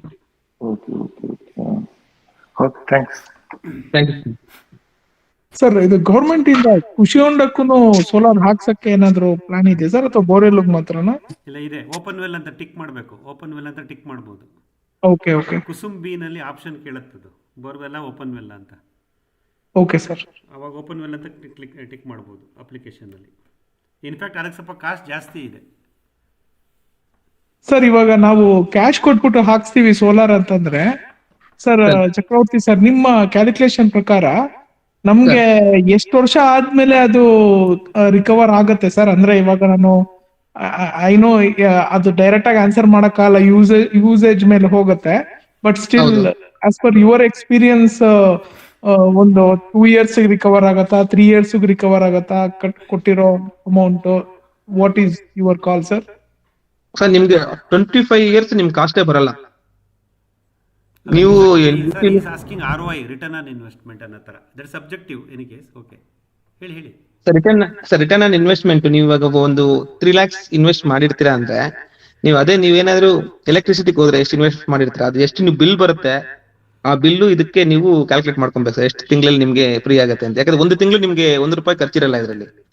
ನೀವು ಎಷ್ಟು ಖರ್ಚು ಮಾಡ್ತಾ ಇರ್ತೀರೋ ಅಷ್ಟು ನೀವು ನಂಬರ್ ಆಫ್ ಮಂತ್ಸ್ ಕ್ಯಾಲ್ಕುಲೇಟ್ ಮಾಡ್ಕೊಂಡ್ರೆ ನಿಮ್ಗೆ ROI ಬಂದ್ಬಿಡುತ್ತೆ. ಓಕೆ, ಇಲ್ಲಿ ಚಕ್ರವರ್ತಿ ಸರ್, ಸರಿ, ಗೋಪಾಲ್ ಕೃಷ್ಣ ಅವರೇ, ಇಲ್ಲಿ ಏನಾಗುತ್ತೆ ಅಂದರೆ ಇದು ಕ್ಯಾಪ್ಟಿವ್ ಇದು ನಮ್ಮ ಬಂಡವಾಳದಲ್ಲಿ ನಾವು ಈ ಪ್ಯಾನಲ್ ತಂದ್ಕೊಂಡಿದ್ದೀವಿ. ಇಲ್ಲೇನು ಎಲೆಕ್ಟ್ರಿಸಿಟಿ ಜನರೇಟ್ ಆಗುತ್ತೆ, ಸೋಲಾರ್ ಎನರ್ಜಿ, ನೀವು ಅದನ್ನು ಯಾವ ಪರ್ಪಸ್ಗೆ ಬೇಕಾದ್ರೂ ಯೂಸ್ ಮಾಡ್ಬೋದು. ಉದಾಹರಣೆಗೆ ನಿಮಗೆ ಇವಾಗ ಮಳೆ ಬಂದಿದೆ, 3 ದಿವಸ ಮೋಟರ್ ಆನ್ ಮಾಡಬೇಕಾಗಿಲ್ಲ, ನೀವೊಂದು ಸೋಲಾರ್ ಡ್ರೈಯರ್ ಇಟ್ಕೊಂಡಿದ್ದೀರಾ ನುಗ್ಗೆ ಸೊಪ್ಪು ಒಣಗಿಸೋಕ್ಕೆ, you can take this power to your solar dryer. Change over ಹಾಕೊಂಡು ಯೂಸ್ ಮಾಡ್ಕೋಬಹುದು. ಆಮೇಲೆ ನಿಮ್ದು ಯಾವುದೋ ಒಂದು ಬ್ರಷ್ ಕಟರ್ ಇದೆ, ಎಲೆಕ್ಟ್ರಿಕ್ ಮೋಟಾರ್, ಅದು ರೀಚಾರ್ಜ್ ಆಗಬೇಕು. ನಿಮ್ಮದು ಕಾರು ಅಥವಾ ನಿಮ್ಮ ಕೃಷಿ ಕಾರ್ಮಿಕರಿಗೆ ನೀವು ಕೊಡಿಸಿರೋ EV 2-wheeler, ಅದು this is an electricity you are generating in your farm. ಎಲ್ಲ ಎಲೆಕ್ಟ್ರಿಸಿಟಿ ಅಪ್ಲಿಕೇಶನ್ಸ್ ಎಲ್ಲ, water pumping, heating, cooking, charging ಎಲ್ಲ it is your captive, no question asked. ಅದೇ ಕುಸುಂಬಿನಲ್ಲಿ ತಗೊಂಬಂದರೆ you are not suppose to make any changes. Electricity ಅದ್ರಲ್ಲಿ use ಮಾಡಕ್ ಆಗಲ್ಲ. In case ನಿಮ್ ಫ್ಯೂಚರ್ ಎಲೆಕ್ಟ್ರಿಸಿಟಿ ಬಂದ್ರೂ ಅದ್ರಲ್ಲಿ ನೀವು ಕನೆಕ್ಟ್ ಮಾಡಕ್ ಆಗಲ್ಲ. ಬಟ್ ಇವಾಗ ನಾನು ಹಾಕಿರೋ ಇವಾಗ ಈ ಸಿಸ್ಟಮ್ ಅಲ್ಲಿ ಎಕ್ಸೆಪ್ಟ್ ಡಿಸಿ ಮೋಟರ್ ಇಲ್ದಿರ ಎಸಿ ಮೋಟರ್ ಇತ್ತು ಅಂದ್ರೆ ಎಲೆಕ್ಟ್ರಿಸಿಟಿ ಬಂದ್ರೂ ನೀವು ಚೇಂಜ್ ಓವರ್ ಮಾಡ್ಕೊಂಡು ನೈಟ್ ಅಲ್ಲಿ ಎಲೆಕ್ಟ್ರಿಸಿಟಿ ಯೂಸ್ ಮಾಡಬಹುದು, ಆಪ್ಷನ್ ಇದೆ. Okay sir. So maintenance cost ಎಷ್ಟಿರುತ್ತೆ ಸರ್? ಮೇಂಟೆನೆನ್ಸ್ ಕಾಸ್ಟ್ ಏನಾದ್ರು ಬರುತ್ತೆ? 3 years ಇಂದ ನನಗೆ ₹1 ಮೇಂಟೆನೆನ್ಸ್ ಇಲ್ಲ ಸರ್, ಓನ್ಲಿ ಕ್ಲೀನಿಂಗ್ ಅಷ್ಟೇ. Okay, see, couple of things. Chakravarti, I will add few things, then we'll next topic. ಮಿತ್ರರೇ ನೋಡಿ, ಇದು ಕೆಲವು ಸಾಕಷ್ಟು ಮಾಹಿತಿ ಚಕ್ರವರ್ತಿ ಸರ್ ಕೊಟ್ಟಿದ್ದಾರೆ. ಈಗ ನೀವು ಇಲ್ಲಿ ಗಮನಿಸಬೇಕಾಗಿದ್ದು ಯೂನಿಫಾರ್ಮಿಟಿ ಅಂತೀವಿ, because I am electronics engineer. So ಇದೇನಾಗುತ್ತೆ ನೋಡಿ, ಇಲ್ಲಿ ನಮ್ಮ ಪ್ಯಾನಲ್ನಿಂದ ಡಿ ಸಿ ಕರೆಂಟ್ ಉತ್ಪತ್ತಿ ಆಗ್ತಾ ಇದೆ. ಆ ಡಿ ಸಿ ಕರೆಂಟು ನಮ್ಮ ಡಿ ಸಿ ಮೋಟರ್ನ ಡ್ರೈವ್ ಮಾಡ್ತಾ ಇದೆ. There is no energy conversion, ಶಕ್ತಿಯನ್ನು ನಾವು ಪರಿವರ್ತಿಸ್ತಾ ಇಲ್ಲ D C to A C. ಈ ಥರ ಸಿಸ್ಟಮ್ ಏನಿದೆ, ಡಿ ಸಿ ಕರೆಂಟಿಂದ ಡಿ ಸಿ ಮೋಟ್ರನ್ನ ಡ್ರೈವ್ ಮಾಡ್ತಾ ಇದ್ದಾರಲ್ಲ, ಇದು ಬಹಳ ಎಫಿಷಿಯೆಂಟು ಮತ್ತು ಸ್ಟೇಬಲ್. ಇದಕ್ಕೆ ನಿಮಗೆ ಒಂದು ಪಾಯಿಂಟ್ನ ನೋಡ್ಕೋಬೇಕು. ನೆಕ್ಸ್ಟ್ ನಾವು D C to A C convert ಮಾಡಿದಾಗ energies convert from one form to another form. ಆವಾಗ ನಿಮಗೆ ಆ ವೇರಿಯೇಷನ್ಸ್ಗಳು, ಆಮೇಲೆ ಪರ್ಫಾರ್ಮೆನ್ಸ್ ಡ್ರಾಪ್ಗಳು, ಮೇಂಟೆನೆನ್ಸ್ ಇಶ್ಯೂಗಳು ಎಲ್ಲ ಬರೋಕ್ಕೆ ಶುರುವಾಗುತ್ತೆ. ಸೊ ಐಡಿಯಲಿ ಟೆಕ್ನಿಕಲಿ ಚಕ್ರವರ್ತಿ ಅವರದ್ದು ವೆರಿ ವೆರಿ ಬೆಸ್ಟ್ ಇನ್ಸ್ಟಾಲೇಷನ್. ಯಾಕೆಂದರೆ ಡಿ ಸಿ ಯಾವಾಗಲೂ ಪ್ಯಾನಲಿಂದ ಡಿ ಸಿನೇ ಬರೋದು. ಆ ಡಿ ಸಿಯಿಂದ ಡೈರೆಕ್ಟಾಗಿ ಅವರು ಡಿ ಸಿ ಲೋಡ್ನ ಡ್ರೈವ್ ಮಾಡ್ತಾ ಇದ್ದಾರೆ. This is the D C load, this is the D C power. ಹಾಗಾಗಿ ಇದು ಬಹಳ efficient design, efficient system. There is no energy conversion from D C to A C. ಇದು ಮೊದಲನೇ ಪಾಯಿಂಟ್ ಆಫ್ ವ್ಯೂ. ಬಟ್ ಇವಾಗ ಏನಾಗಿದೆ, A C devices, A C not only water pumping device, ನೀವು ಯಾವುದೇ load ತಗೊಳ್ಳಿ, ಎ ಸಿ ಡಿವೈಸಸ್ಸು ಲೋಡ್ಸು ನಮ್ಮಲ್ಲಿ flexibility ಇದೆ. ಹಾಗಾಗಿ ಅದನ್ನು ಯೂಸ್ ಮಾಡಲಿಕ್ಕೆ ನಾವು D C to A C convert ಮಾಡಬೇಕು. ಕನ್ವರ್ಟ್ ಮಾಡೋದ್ರಿಂದ ಅಡ್ವಾಂಟೇಜ್ ಇದೆ ಅಂತ ಚಕ್ರವರ್ತಿ ಸರ್ ಹೇಳ್ತಾರೆ. ಸೊ ಒಂದು technically D C to D C is very ideal, D C to A C is flexible ಅಷ್ಟೇ. ನೀವು D C to A C ಮಾಡಿಕೊಂಡಾಗ ಅದರದೇ ಆದಂಥ ಲಿಮಿಟೇಷನ್ಸ್ಗಳು ಬರುತ್ತೆ, ಅಸೋಸಿಯೇಟ್ ಆಗಿರುತ್ತೆ. ಅದಕ್ಕೆ ನಾವು ಪ್ರಿಪೇರ್ ಆಗಬೇಕಾಗಿರುತ್ತೆ. ಇದು ಫುಲ್ಲಿ ಟೆಕ್ನಿಕಲ್ ಸರ್. ನೆಕ್ಸ್ಟ್ ಇನ್ನೊಂದು ಹೇಳ್ಬಿಡ್ತೀನಿ, technical but still I don't know whether I can explain this. Variable frequency drive ಅಂದರೆ ಏನಾಗುತ್ತೆ ಸರ್, ಇಲ್ಲಿ ಸೂರ್ಯನ ಬೆಳಕಿನ ಮೇಲೆ ಇಲ್ಲಿ ಉತ್ಪಾದಕಂಥ ಕರೆಂಟು ವ್ಯತ್ಯಾಸ ಆಗ್ತಾ ಹೋಗುತ್ತೆ. ಯಾವಾಗ ಇಲ್ಲಿ ಸೂರ್ಯನ ಬೆಳಕು ವೇರಿ ಆಗುತ್ತೋ, ಉತ್ಪಾದನೆ ಆಗೋ ಕರೆಂಟಿಂದು ಫ್ರೀಕ್ವೆನ್ಸಿ ವೇರಿ ಆಗ್ತಾ ಹೋಗುತ್ತೆ. 47 ಹರ್ಟ್ಸು, 48 ಹರ್ಟ್ಸು, 50 ಹರ್ಟ್ಸು, ಹಿಂಗೆ ವೇರಿ ಆಗ್ತಾ ಇರುತ್ತೆ. ಅಷ್ಟು ಬೇಗ ಫ್ರೀಕ್ವೆನ್ಸಿ ವೇರಿ ಆದರೆ ಈ ಮೋಟ್ರ್ಗಳು ರನ್ ಆಗಲ್ಲ. ಮೋಟ್ರಿಗೆ ಕಾನ್ಸ್ಟೆಂಟ್ ಫ್ರೀಕ್ವೆನ್ಸಿ ಇರಬೇಕು. ಸಪೋಸ್ ರೇಂಜ್ ಕೊಟ್ಟಿರ್ತಾರೆ, ಈ ಡಿ ಸಿ ಮೋಟ್ರ್ ಚಕ್ರವರ್ತಿ ಸರಿಗೆ ಗೊತ್ತಿರುತ್ತೆ. ಈ ಡಿ ಸಿ ಮೋಟ್ರದ್ದು ಸ್ಪೆಸಿಫಿಕೇಷನ್ ನೋಡಿದ್ರೆ can operate between 47 to 49 hertz ಅಂತ ಬರೆದಿರ್ತಾರೆ. ಅಂದರೆ ಇದು 47 ಹರ್ಟ್ಸಿಂದ ಕೆಳಗಡೆ ಬಿದ್ದರೆ ಯಾವುದು frequency of the power generated, ಆವಾಗ ಇದು ವರ್ಕ್ ಆಗಲ್ಲ ಮೋಟ್ರು. ಲೋಡ್ ಡಿಸ್ಕನೆಕ್ಟ್ ಆಗಿಬಿಡುತ್ತೆ. ಈ ವಿ ಎಫ್ ಡಿ ಕೆಲಸ ಅದೇನೆ. ವಾಟ್ ವಿ ಎಫ್ ಇದೊಂಥರ ಆಂಪ್ಲಿಫೈಯರ್ ಥರ. ಎಷ್ಟು ವೋಲ್ಟ್ ಇಲ್ಲಿ ಫ್ರೀಕ್ವೆನ್ಸಿ ಎಷ್ಟೇ ವೇರಿ ಆದ್ರೂ ಒಂದು ರೇಂಜ್ ಆಫ್ ಫ್ರೀಕ್ವೆನ್ಸಿನ ಇದು ಕೊಡ್ತಾ ಇರುತ್ತೆ. ಹಾಗಾಗಿ V F D is a very essential device. Variable frequency drive ಅಂತ ಹೇಳಿದ್ರಲ್ಲ ಸರ್, ಇದು ವೆರಿ ಎಸೆನ್ಷಿಯಲ್ ಡಿವೈಸು. ಇದು ಲಿಟ್ಲ್ ಟೆಕ್ನಿಕಲ್ಲು. ಇದು 2ನೇ ಪಾಯಿಂಟು. 3ನೇ ಪಾಯಿಂಟು ಎಲ್ಲ ಇದು ಫಿಸಿಕ್ಸು. ಈಗ ಇನ್ನೊಬ್ರು ಕೇಳಿದ್ರಲ್ಲ, ನಾವು 500 ಅಡಿ ಹಾಕಿದಾಗ ಪ್ಯಾನಲ್ಗಳನ್ನು ಜಾಸ್ತಿ ಮಾಡಬೇಕೆ? ಖಂಡಿತ ಜಾಸ್ತಿ ಮಾಡಬೇಕು. ಯಾಕೆಂದರೆ ಓಮ್ಸ್ ಲಾ ಏನು ಹೇಳುತ್ತೆ, R is proportional to L. ಅಂದರೆ ಲೆಂತ್ ಜಾಸ್ತಿ ಆದಷ್ಟು ರೆಸಿಸ್ಟೆನ್ಸ್ ಜಾಸ್ತಿ ಆಗುತ್ತೆ, ಡ್ರಾಪ್ ಜಾಸ್ತಿ ಆಗುತ್ತೆ. ಹಾಗಾಗಿ ನೀವು ಲೆಂತ್ ಡೆಪ್ತ್ ಜಾಸ್ತಿ ಹೋದಷ್ಟು ಇದು ನಿಮ್ಮ ಪ್ಯಾನಲ್ ಕೌಂಟು ಜಾಸ್ತಿ ಆಗುತ್ತೆ. ಇದಿಷ್ಟು ಟೆಕ್ನಿಕಲ್ಲು ಹೇಳಬೇಕು ಅನ್ನಿಸ್ತಾ ಹೇಳಿದ್ದೀನಿ. Yes sir. ಮಂಜುನಾಥ್ ಅವರೇ, ಪ್ಯಾನಲ್ ಕೌಂಟ್ ನ ಯಾವಾಗ ಬೇಕಾದ್ರೂ ಹೆಚ್ಚಿಗೆ ಮತ್ತು ಕಡಿಮೆ ಮಾಡ್ಕೋಬಹುದಲ್ಲ ಸರ್? ಮಾಡ್ಬೋದು. ಪ್ಯಾನಲ್ ಮಾಡ್ಕೋಬೇಕು ಮುಂಚೆ ವಿ ಎಫ್ ಪಿ ಡ್ರೈವ್ ನೀವು ಹೆಚ್ಚಿಗೆ ವಿ ಎಫ್ ಡ್ರೈವ್ ಹಾಕೊಬೇಕು. 5 HP ಈಕ್ವಲೆಂಟ್ ಹಾಕೊಂಡಿರ್ತೀವಿ. ಇವಾಗ ನೀವು ನಾಳೆ ಫ್ಯೂಚರ್ ಅಲ್ಲಿ 10 HP ಇನ್ಕ್ರೀಸ್ ಮಾಡ್ತೀನಿ ಅಂದ್ರೆ 10 HP ನೀವು ಹಾಕೊಬೇಕು ವಿ ಎಫ್ ಟಿ ಡ್ರೈವ್. ಈಗ ಪ್ರೈವೇಟ್ ಅಲ್ಲಿ ಈ ತರ ಮಾಡ್ಕೊಂಡಾಗ ಈಗ ಎಲೆಕ್ಟ್ರಿಸಿಟಿ ಸಪ್ಲೈ ಇರುತ್ತಲ್ವ, ಅದು ಏನು ಕಟ್ ಮಾಡಲ್ಲ. ಆದ್ರೆ ನಾವು ಕುಸುಂಬಿನಲ್ಲಿ ತಗೊಂಡಾಗ ಅದು ಕಟ್ ಆಗುತ್ತೆ ಅಲ್ವಾ ಸರ್? ಹೌದು. ಮಂಜುನಾಥ್ ಅವರೇ, ಈಗ ನಿಮ್ಮ ಅನುಭವದಲ್ಲಿ ನೀವೇ ಇನ್ಸ್ಟಾಲ್ ಮಾಡೋದ್ರಿಂದ ಈಗ ಯಾವ ಬ್ರ್ಯಾಂಡ್ ಅಥವಾ ಯಾವ ಕಂಪ್ನಿದು ಇನ್ಸ್ಟಾಲ್ ಮಾಡ್ಕೊಂಡ್ರೆ ಒಳ್ಳೇದಾಗುತ್ತೆ ಅನ್ನೋದು. ಈ ಬ್ರ್ಯಾಂಡ್ ಹೆಂಗಿದೆ ಅಂದ್ರೆ ಸರ್, ಇವಾಗ ಸೋಲಾರ್ ಪ್ಯಾನೆಲ್ ಆಲ್ಮೋಸ್ಟ್ ಎಲ್ಲ ಸ್ಪೆಸಿಫಿಕೇಶನ್ಸ್ ಇಸ್ ಅಪ್ರೂವ್ಡ್ ಬೈ ಇದು ಇದೇಂತಿದೆ BS ಅಪ್ರೂವ್ಡ್ ಇರುತ್ತೆ. ಎಲ್ಲ ಒಂದೇ ಸ್ಟ್ಯಾಂಡರ್ಡೈಸ್ ಇರುತ್ತೆ. ನಿಮ್ಗೆ ಟಾಟಾ ಪ್ಯಾನಲ್ಸ್ ಅಂದ್ರೆ ಬ್ರ್ಯಾಂಡಿಂಗು, ಇಲ್ಲ ಅದಾನಿ ಪ್ಯಾನಲ್ಸ್ ಅಂದ್ರೆ ಅದೊಂಥರ ಬ್ರ್ಯಾಂಡಿಂಗು. ಸುಮಾರು ಕಂಪ್ನೀಸ್ ಇದೆ, ಒಂದು 5-6 ಕಂಪ್ನೀಸ್ ಸಿಗುತ್ತೆ ಸರ್ ನಿಮ್ಗೆ. ರೆಡಿ ಸ್ಟಾಕ್ ಅವೈಲೇಬಿಲಿಟಿ ಇರೋದು ಯಾವ್ದಿದೆ ಅದು ಸಿಗುತ್ತೆ. ಗೌತಮ್ ಅಂತ ಇದೆ, ಸೊನೋರಾ ಅಂತ ಇದೆ, ಎಲ್ಲ ಚೆನ್ನಾಗಿರುತ್ತೆ ಪ್ಯಾನಲ್ಸ್ ನಿಮ್ಗೆ ಎಲ್ಲಾನು 25 years ವಾರಂಟಿ ಕೊಟ್ಟೆ ಕೊಡ್ತಾರೆ. VFD ಸರ್ VFD ಕಿರ್ಲೋಸ್ಕರ್ ಇದೆ, ಕ್ರಾಂಪ್ಟನ್ ಇದೆ, ಮತ್ತೆ UTL ಇದೆ, ಎಲ್ಲ ಸಿಗುತ್ತೆ ಸರ್ ಅದು. ಮಂಜುನಾಥ್ ಅವರು ನಿಮಗೊಂದು ಕ್ವಶನ್ ಹೇಳಿ ಸರ್. ನೀವು DC to DC ವೈವ ಕೇಳ್ದಂಗೆ ಕೇಳಬೇಡಿ ಇಲ್ಲ ವೈವ ಅಲ್ಲ because you are educating us so this is the understanding ಅಷ್ಟೇ, ವೈವ ಅಲ್ಲ. ಸರ್ ನನ್ನ ಪ್ರಶ್ನೆ ಏನಂದ್ರೆ DC to DC is very efficient and that is what Chakravarti has installed. My question is when you convert DC to AC there are limitations ಅಂತ ಹೇಳಿದ್ರಿ ನೀವು. ಹೌದು. But there are also advantages, right? That is the flexibilities.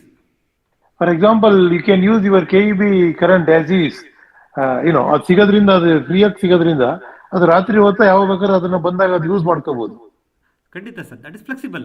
It is correct. ನಿಮಗೆ ಎಷ್ಟು ಕಮ್ಮಿ ಆಗುತ್ತೆ sir AC ಇಂದ DC ಇಂದ AC ಕನ್ವರ್ಟ್ ಮಾಡ್ಕೊಂಡಾಗ ಎಫಿಷಿಯನ್ಸಿ ಎಷ್ಟರ ಮಟ್ಟಿಗೆ ಕಮ್ಮಿ ಆಗ್ಬೋದು generally? Any estimation? we have to go back to again physics. An accurate number illa, but definitely when energy is converted from one form to another form, correct, there will be energy loss. Correct.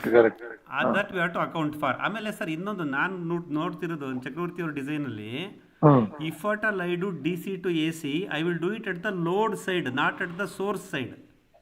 Okay. KPTCL ಬೇಡ sir, BESCOM ಬೇಡ, ಅವ್ರ ಸವಾಸನ ಬೇಡ. This is a captive power what you are generating. ನನಗೆ ಏನಂದ್ರೆ ಈ load ಇದೆಯಲ್ಲ sir, ಇದು one can be DC load, can other be an AC load. ಈಗ ನಂದು ಬ್ರಷ್ ಕಟ್ಟರ್ನ ಬ್ಯಾಟ್ರಿ ಆಪರೇಟೆಡ್ ತಗೊಂಡಿದೀವಿ, ಅದನ್ನ ಚಾರ್ಜ್ ಮಾಡ್ಕೋಬೇಕು. ನಾನು EV ಕಾರ್ ಚಾರ್ಜ್ ಮಾಡಬೇಕು, ನಮ್ಮ ಹುಡುಗಂದು EV ಬೈಕ್ ಚಾರ್ಜ್ ಮಾಡಿಕೊಡ್ಬೇಕು, ಇಲ್ಲಿರೋ UPS ಚಾರ್ಜ್ ಆಗಬೇಕು. So lot of other AC loads.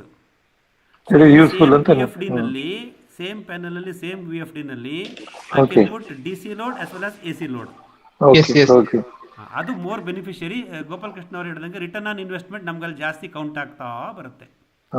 ಈಗ ಉದಾಹರಣೆ ಮಳೆಗಾಲದಲ್ಲಿ ಸರ್ 3 ತಿಂಗಳು ನಮಗೆ ಬೇಕಿಲ್ವಲ್ಲ ನೀರು, ಬೇರೆ ಪರ್ಪಸ್ಗಾಗಿ ಅದನ್ನ AC ಕನ್ವರ್ಟ್ ಮಾಡಿ AC ಲೋಡ್ ಬೇಕಾದಷ್ಟು ಇರುತ್ತಲ್ಲ ಸರ್, ಯೂಸ್ ಮಾಡ್ಕೋಬಹುದು. These are all the flexibility. So let us look at converting at the load side, not at the source side.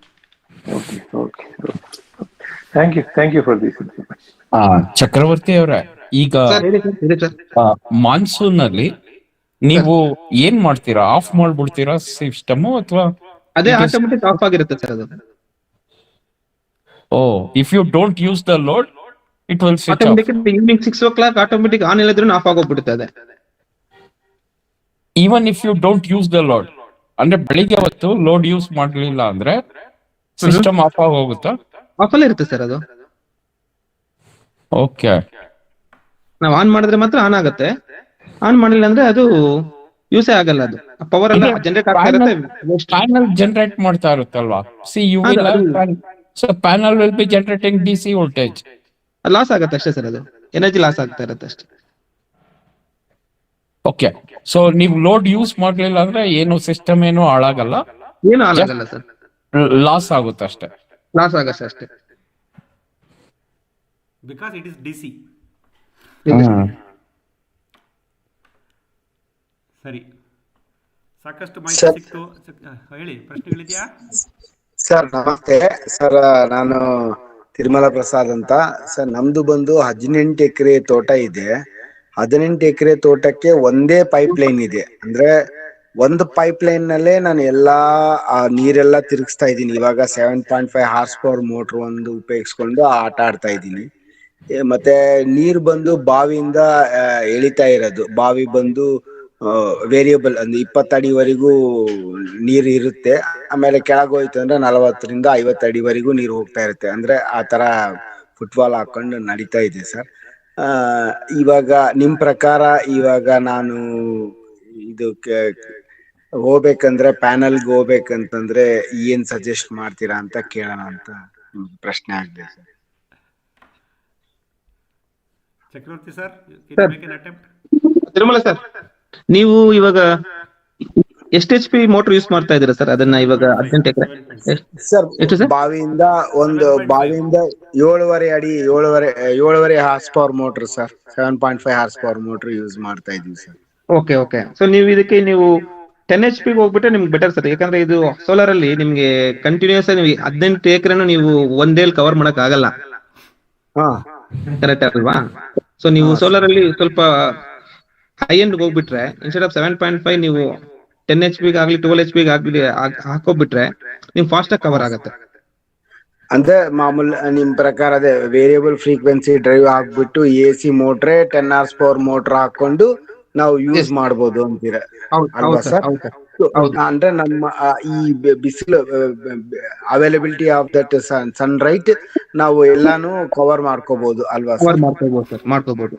ಅಂದ್ರೆ ಅದು is there any correlation between the pressure, ಇದು water pressure and the sunlight ಆತರ ಏನೇನು ಇದೆಯಾ sir? Sunlight ಇತ್ತು ಅಂದ್ರೆ ನಿಮ್ಗೆ 100% pressure ಸಿಗುತ್ತೆ. ಸನ್ಲೈಟ್ ನಿಮ್ಗೆ ಕಮ್ಮಿ ಆದಷ್ಟು ನಿಮ್ಗೆ ಪ್ರೆಸರ್ ಕಮ್ಮಿ ಆಗುವಾಗ ನೀವು ಗೇಟ್ ವಾಲ್ಸ್ ಅಲ್ಲಿ ನೀವು ಕಂಟ್ರೋಲ್ ಮಾಡ್ಕೋಬಹುದು.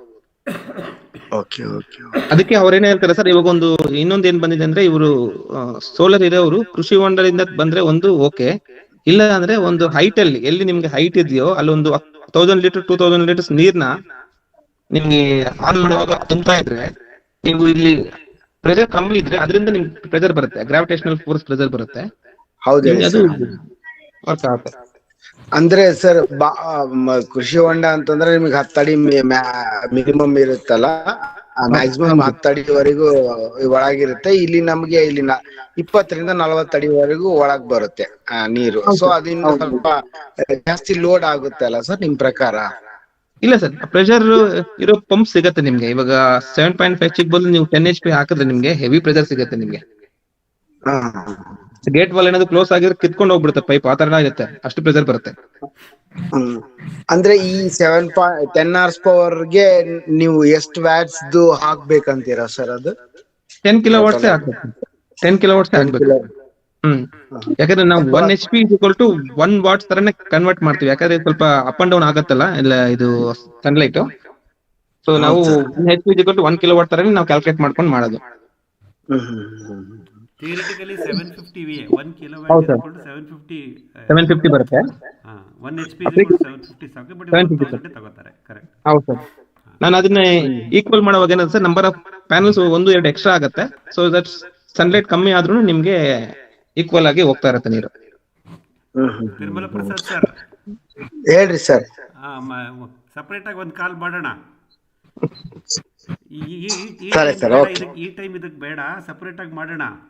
ಚಕ್ರವರ್ತಿ ಸರ್ ಇನ್ಯಾರು ವೆಂಡರ್ ಸಪೋರ್ಟ್ ತಗೊಂಡು ನಮಗೆ ಡಿಸೈನ್ ಮಾಡಿಕೊಡ್ತಾರೆ.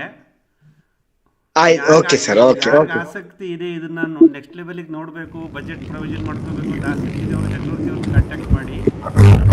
ಅವರು ಯಾರು ವೆಂಡರ್ ಸಪೋರ್ಟ್ ತಗೊಂಡು ನಮಗೆ ಡಿಸೈನ್ ಮಾಡಿಸಿ ಕೊಡ್ತಾರೆ, ಬಜೆಟ್ ಮಾಡಿಸ್ಕೊಡ್ತಾರೆ. ಫಂಡ್ಸ್ ಪೊಸಿಷನ್ ನೋಡ್ಕೊಂಡು ನಾವು ಡಿಸೈಡ್ ಮಾಡೋಣ. ಈ ಸಮಯ ಬೇಡ ಇದಕ್ಕೆ. Okay sir, thank you. ಇನ್ನೇನಾರು ಹಂಚಿಕೆ ಇದ್ರೆ ಆಗ್ಲಿ ಅಂತ ಹೇಳಿಪ್ಪ.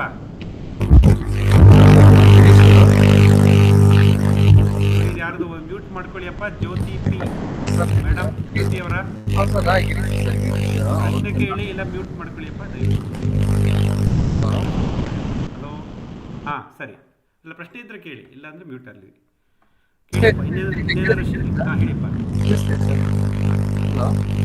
ಕೇಳಿ. ಸರ್, ಈಗ ಕ್ವಶನ್ ಈಗ ಇವರು ನಮ್ಮ ಚಕ್ರವರ್ತಿ ಸರ್ ಹೇಳ್ತಾ ಇದ್ರು, ಸಬ್ಸಿಡಿ ನನ್ಗೆ ಈಗ ಕೃಷಿ ಹೊಂಡಕ್ಕೂ ಹಾಕೋದಕ್ಕೆ ಸಬ್ಸಿಡಿ ತಗೋಬಹುದು ಸರ್? ಆಲ್ರೆಡಿ ಅಲ್ಲಿ ನನಗೆ ಮಂಜೂರಾಗಿದೆ, ಅದು ಇದ್ರೂ ತಗೋಬೋದ? ನಾವು ಇನ್ನೊಂದು ಸಲ 2000 ಸಬ್ಸಿಡಿ ತಗೋಬೋದಾ ಹೊಂಡದಕ್ಕೆ? ನೋಡ್ತೀವ್ರೆ, ಅರ್ಥ ಆಯ್ತು ಸರ್. ನಿಮ್ದು ತುಂಬಾ ಬ್ಯಾಕ್ ಗ್ರೌಂಡ್ ನಾಯ್ಸ್ ತುಂಬಾ ಇದೆ ಸರ್. ಅವ್ರು ಕೇಳ್ತಾ ಇರೋದು ಸಬ್ಸಿಡಿಗೆ ಆಲ್ರೆಡಿ ಒಂದು ಅಪ್ಲೈ ಮಾಡಿದಾರಂತೆ, ಅದು ಅಪ್ರೂವ್ ಆಗಿದೆ. ಇವಾಗ ಕೃಷಿ ಹೊಂಡಕ್ಕೆ ಇನ್ನೊಂದು ಮೋಟರ್ ನಾವು ಅಪ್ಲೈ ಮಾಡ್ಬೋದಾ ಅಂತ ಕೇಳ್ತಾ ಇದ್ದಾರೆ ಸರ್. ನನಗೆ ಗೊತ್ತಿಲ್ಲ ಅದ್ರ ಬಗ್ಗೆ ಸಬ್ಸಿಡಿದು. ಇಲಾಖೆಯವ್ರನ್ನೇ ಕೇಳಿ ಸರ್, ಇಲಾಖೆಯವ್ರನ್ನೇ ಕೇಳಿ. ಆಮೇಲೆ ಸರ್ ಇನ್ನೊಂದು ಚಿಕ್ಕ ಕ್ವಶನ್, ಈ ಮೋಟರ್ ಬಗ್ಗೆನೇ ಕೇಳೋದಾದ್ರೆ ಈಗ ಇಲ್ಲ, ನಂದು ಕ್ವಶನ್ ಬೇರೆ ಕ್ವಶನ್ ಇದೆ. ಇಲ್ಲ ಬೇಡ ಇವಾಗ ಅಂದ್ರೆ ಕೇಳಿ ಇಟ್ಕೊಳ್ಳೋದು ಬೇಡ ಮನಸ್ಸಿನಲ್ಲಿ ಸರ್. ನನಗೆ ನಾವು ಲಾಸ್ಟ್ ವೀಕ್ ಅಲ್ಲಿ ಇದು ಇಂಡಿ ದ್ರಾವಣ ಕೊಟ್ವಿ, ಆ ಕಷ್ಟ ಮಿಕ್ಕಿದ್ನ ಏನ್ ಮಾಡ್ಲಿ, ತಿರ್ಗಾ ನಾನು ನೀವ್ ಹೇಳ್ದಂಗೆನೆ ತಿರ್ಗಾ 100 ಲೀಟರ್ ಹಾಕ್ಬಿಟ್ಟು ಹಂಗೆ ಬಿಟ್ಬಿಟ್ಟೆ ಅದನ್ನ. ತಿರ್ಗಾ ಅನ್ಫಾರ್ಚುನೇಟ್ಲಿ ನಾವು ನೀರ್ ಕೊಡಕ್ ಆಗ್ಲಿಲ್ಲ.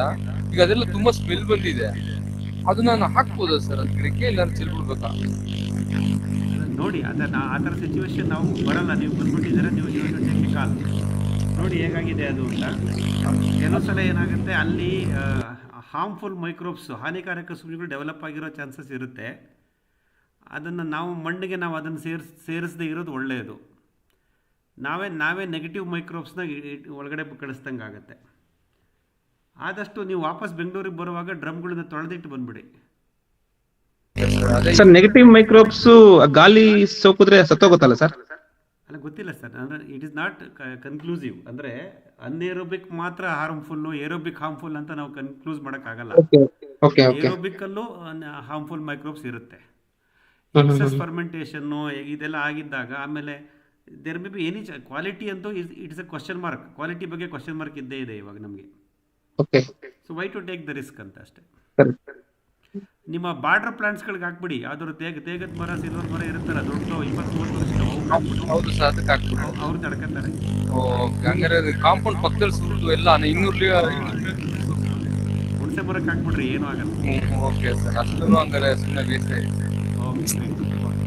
ಡಿಸ್ಟರ್ಬೆನ್ಸ್ ಇದೆ ನೋಡಿ ನಿಮ್ಮ ಫೋನಲ್ಲಿ.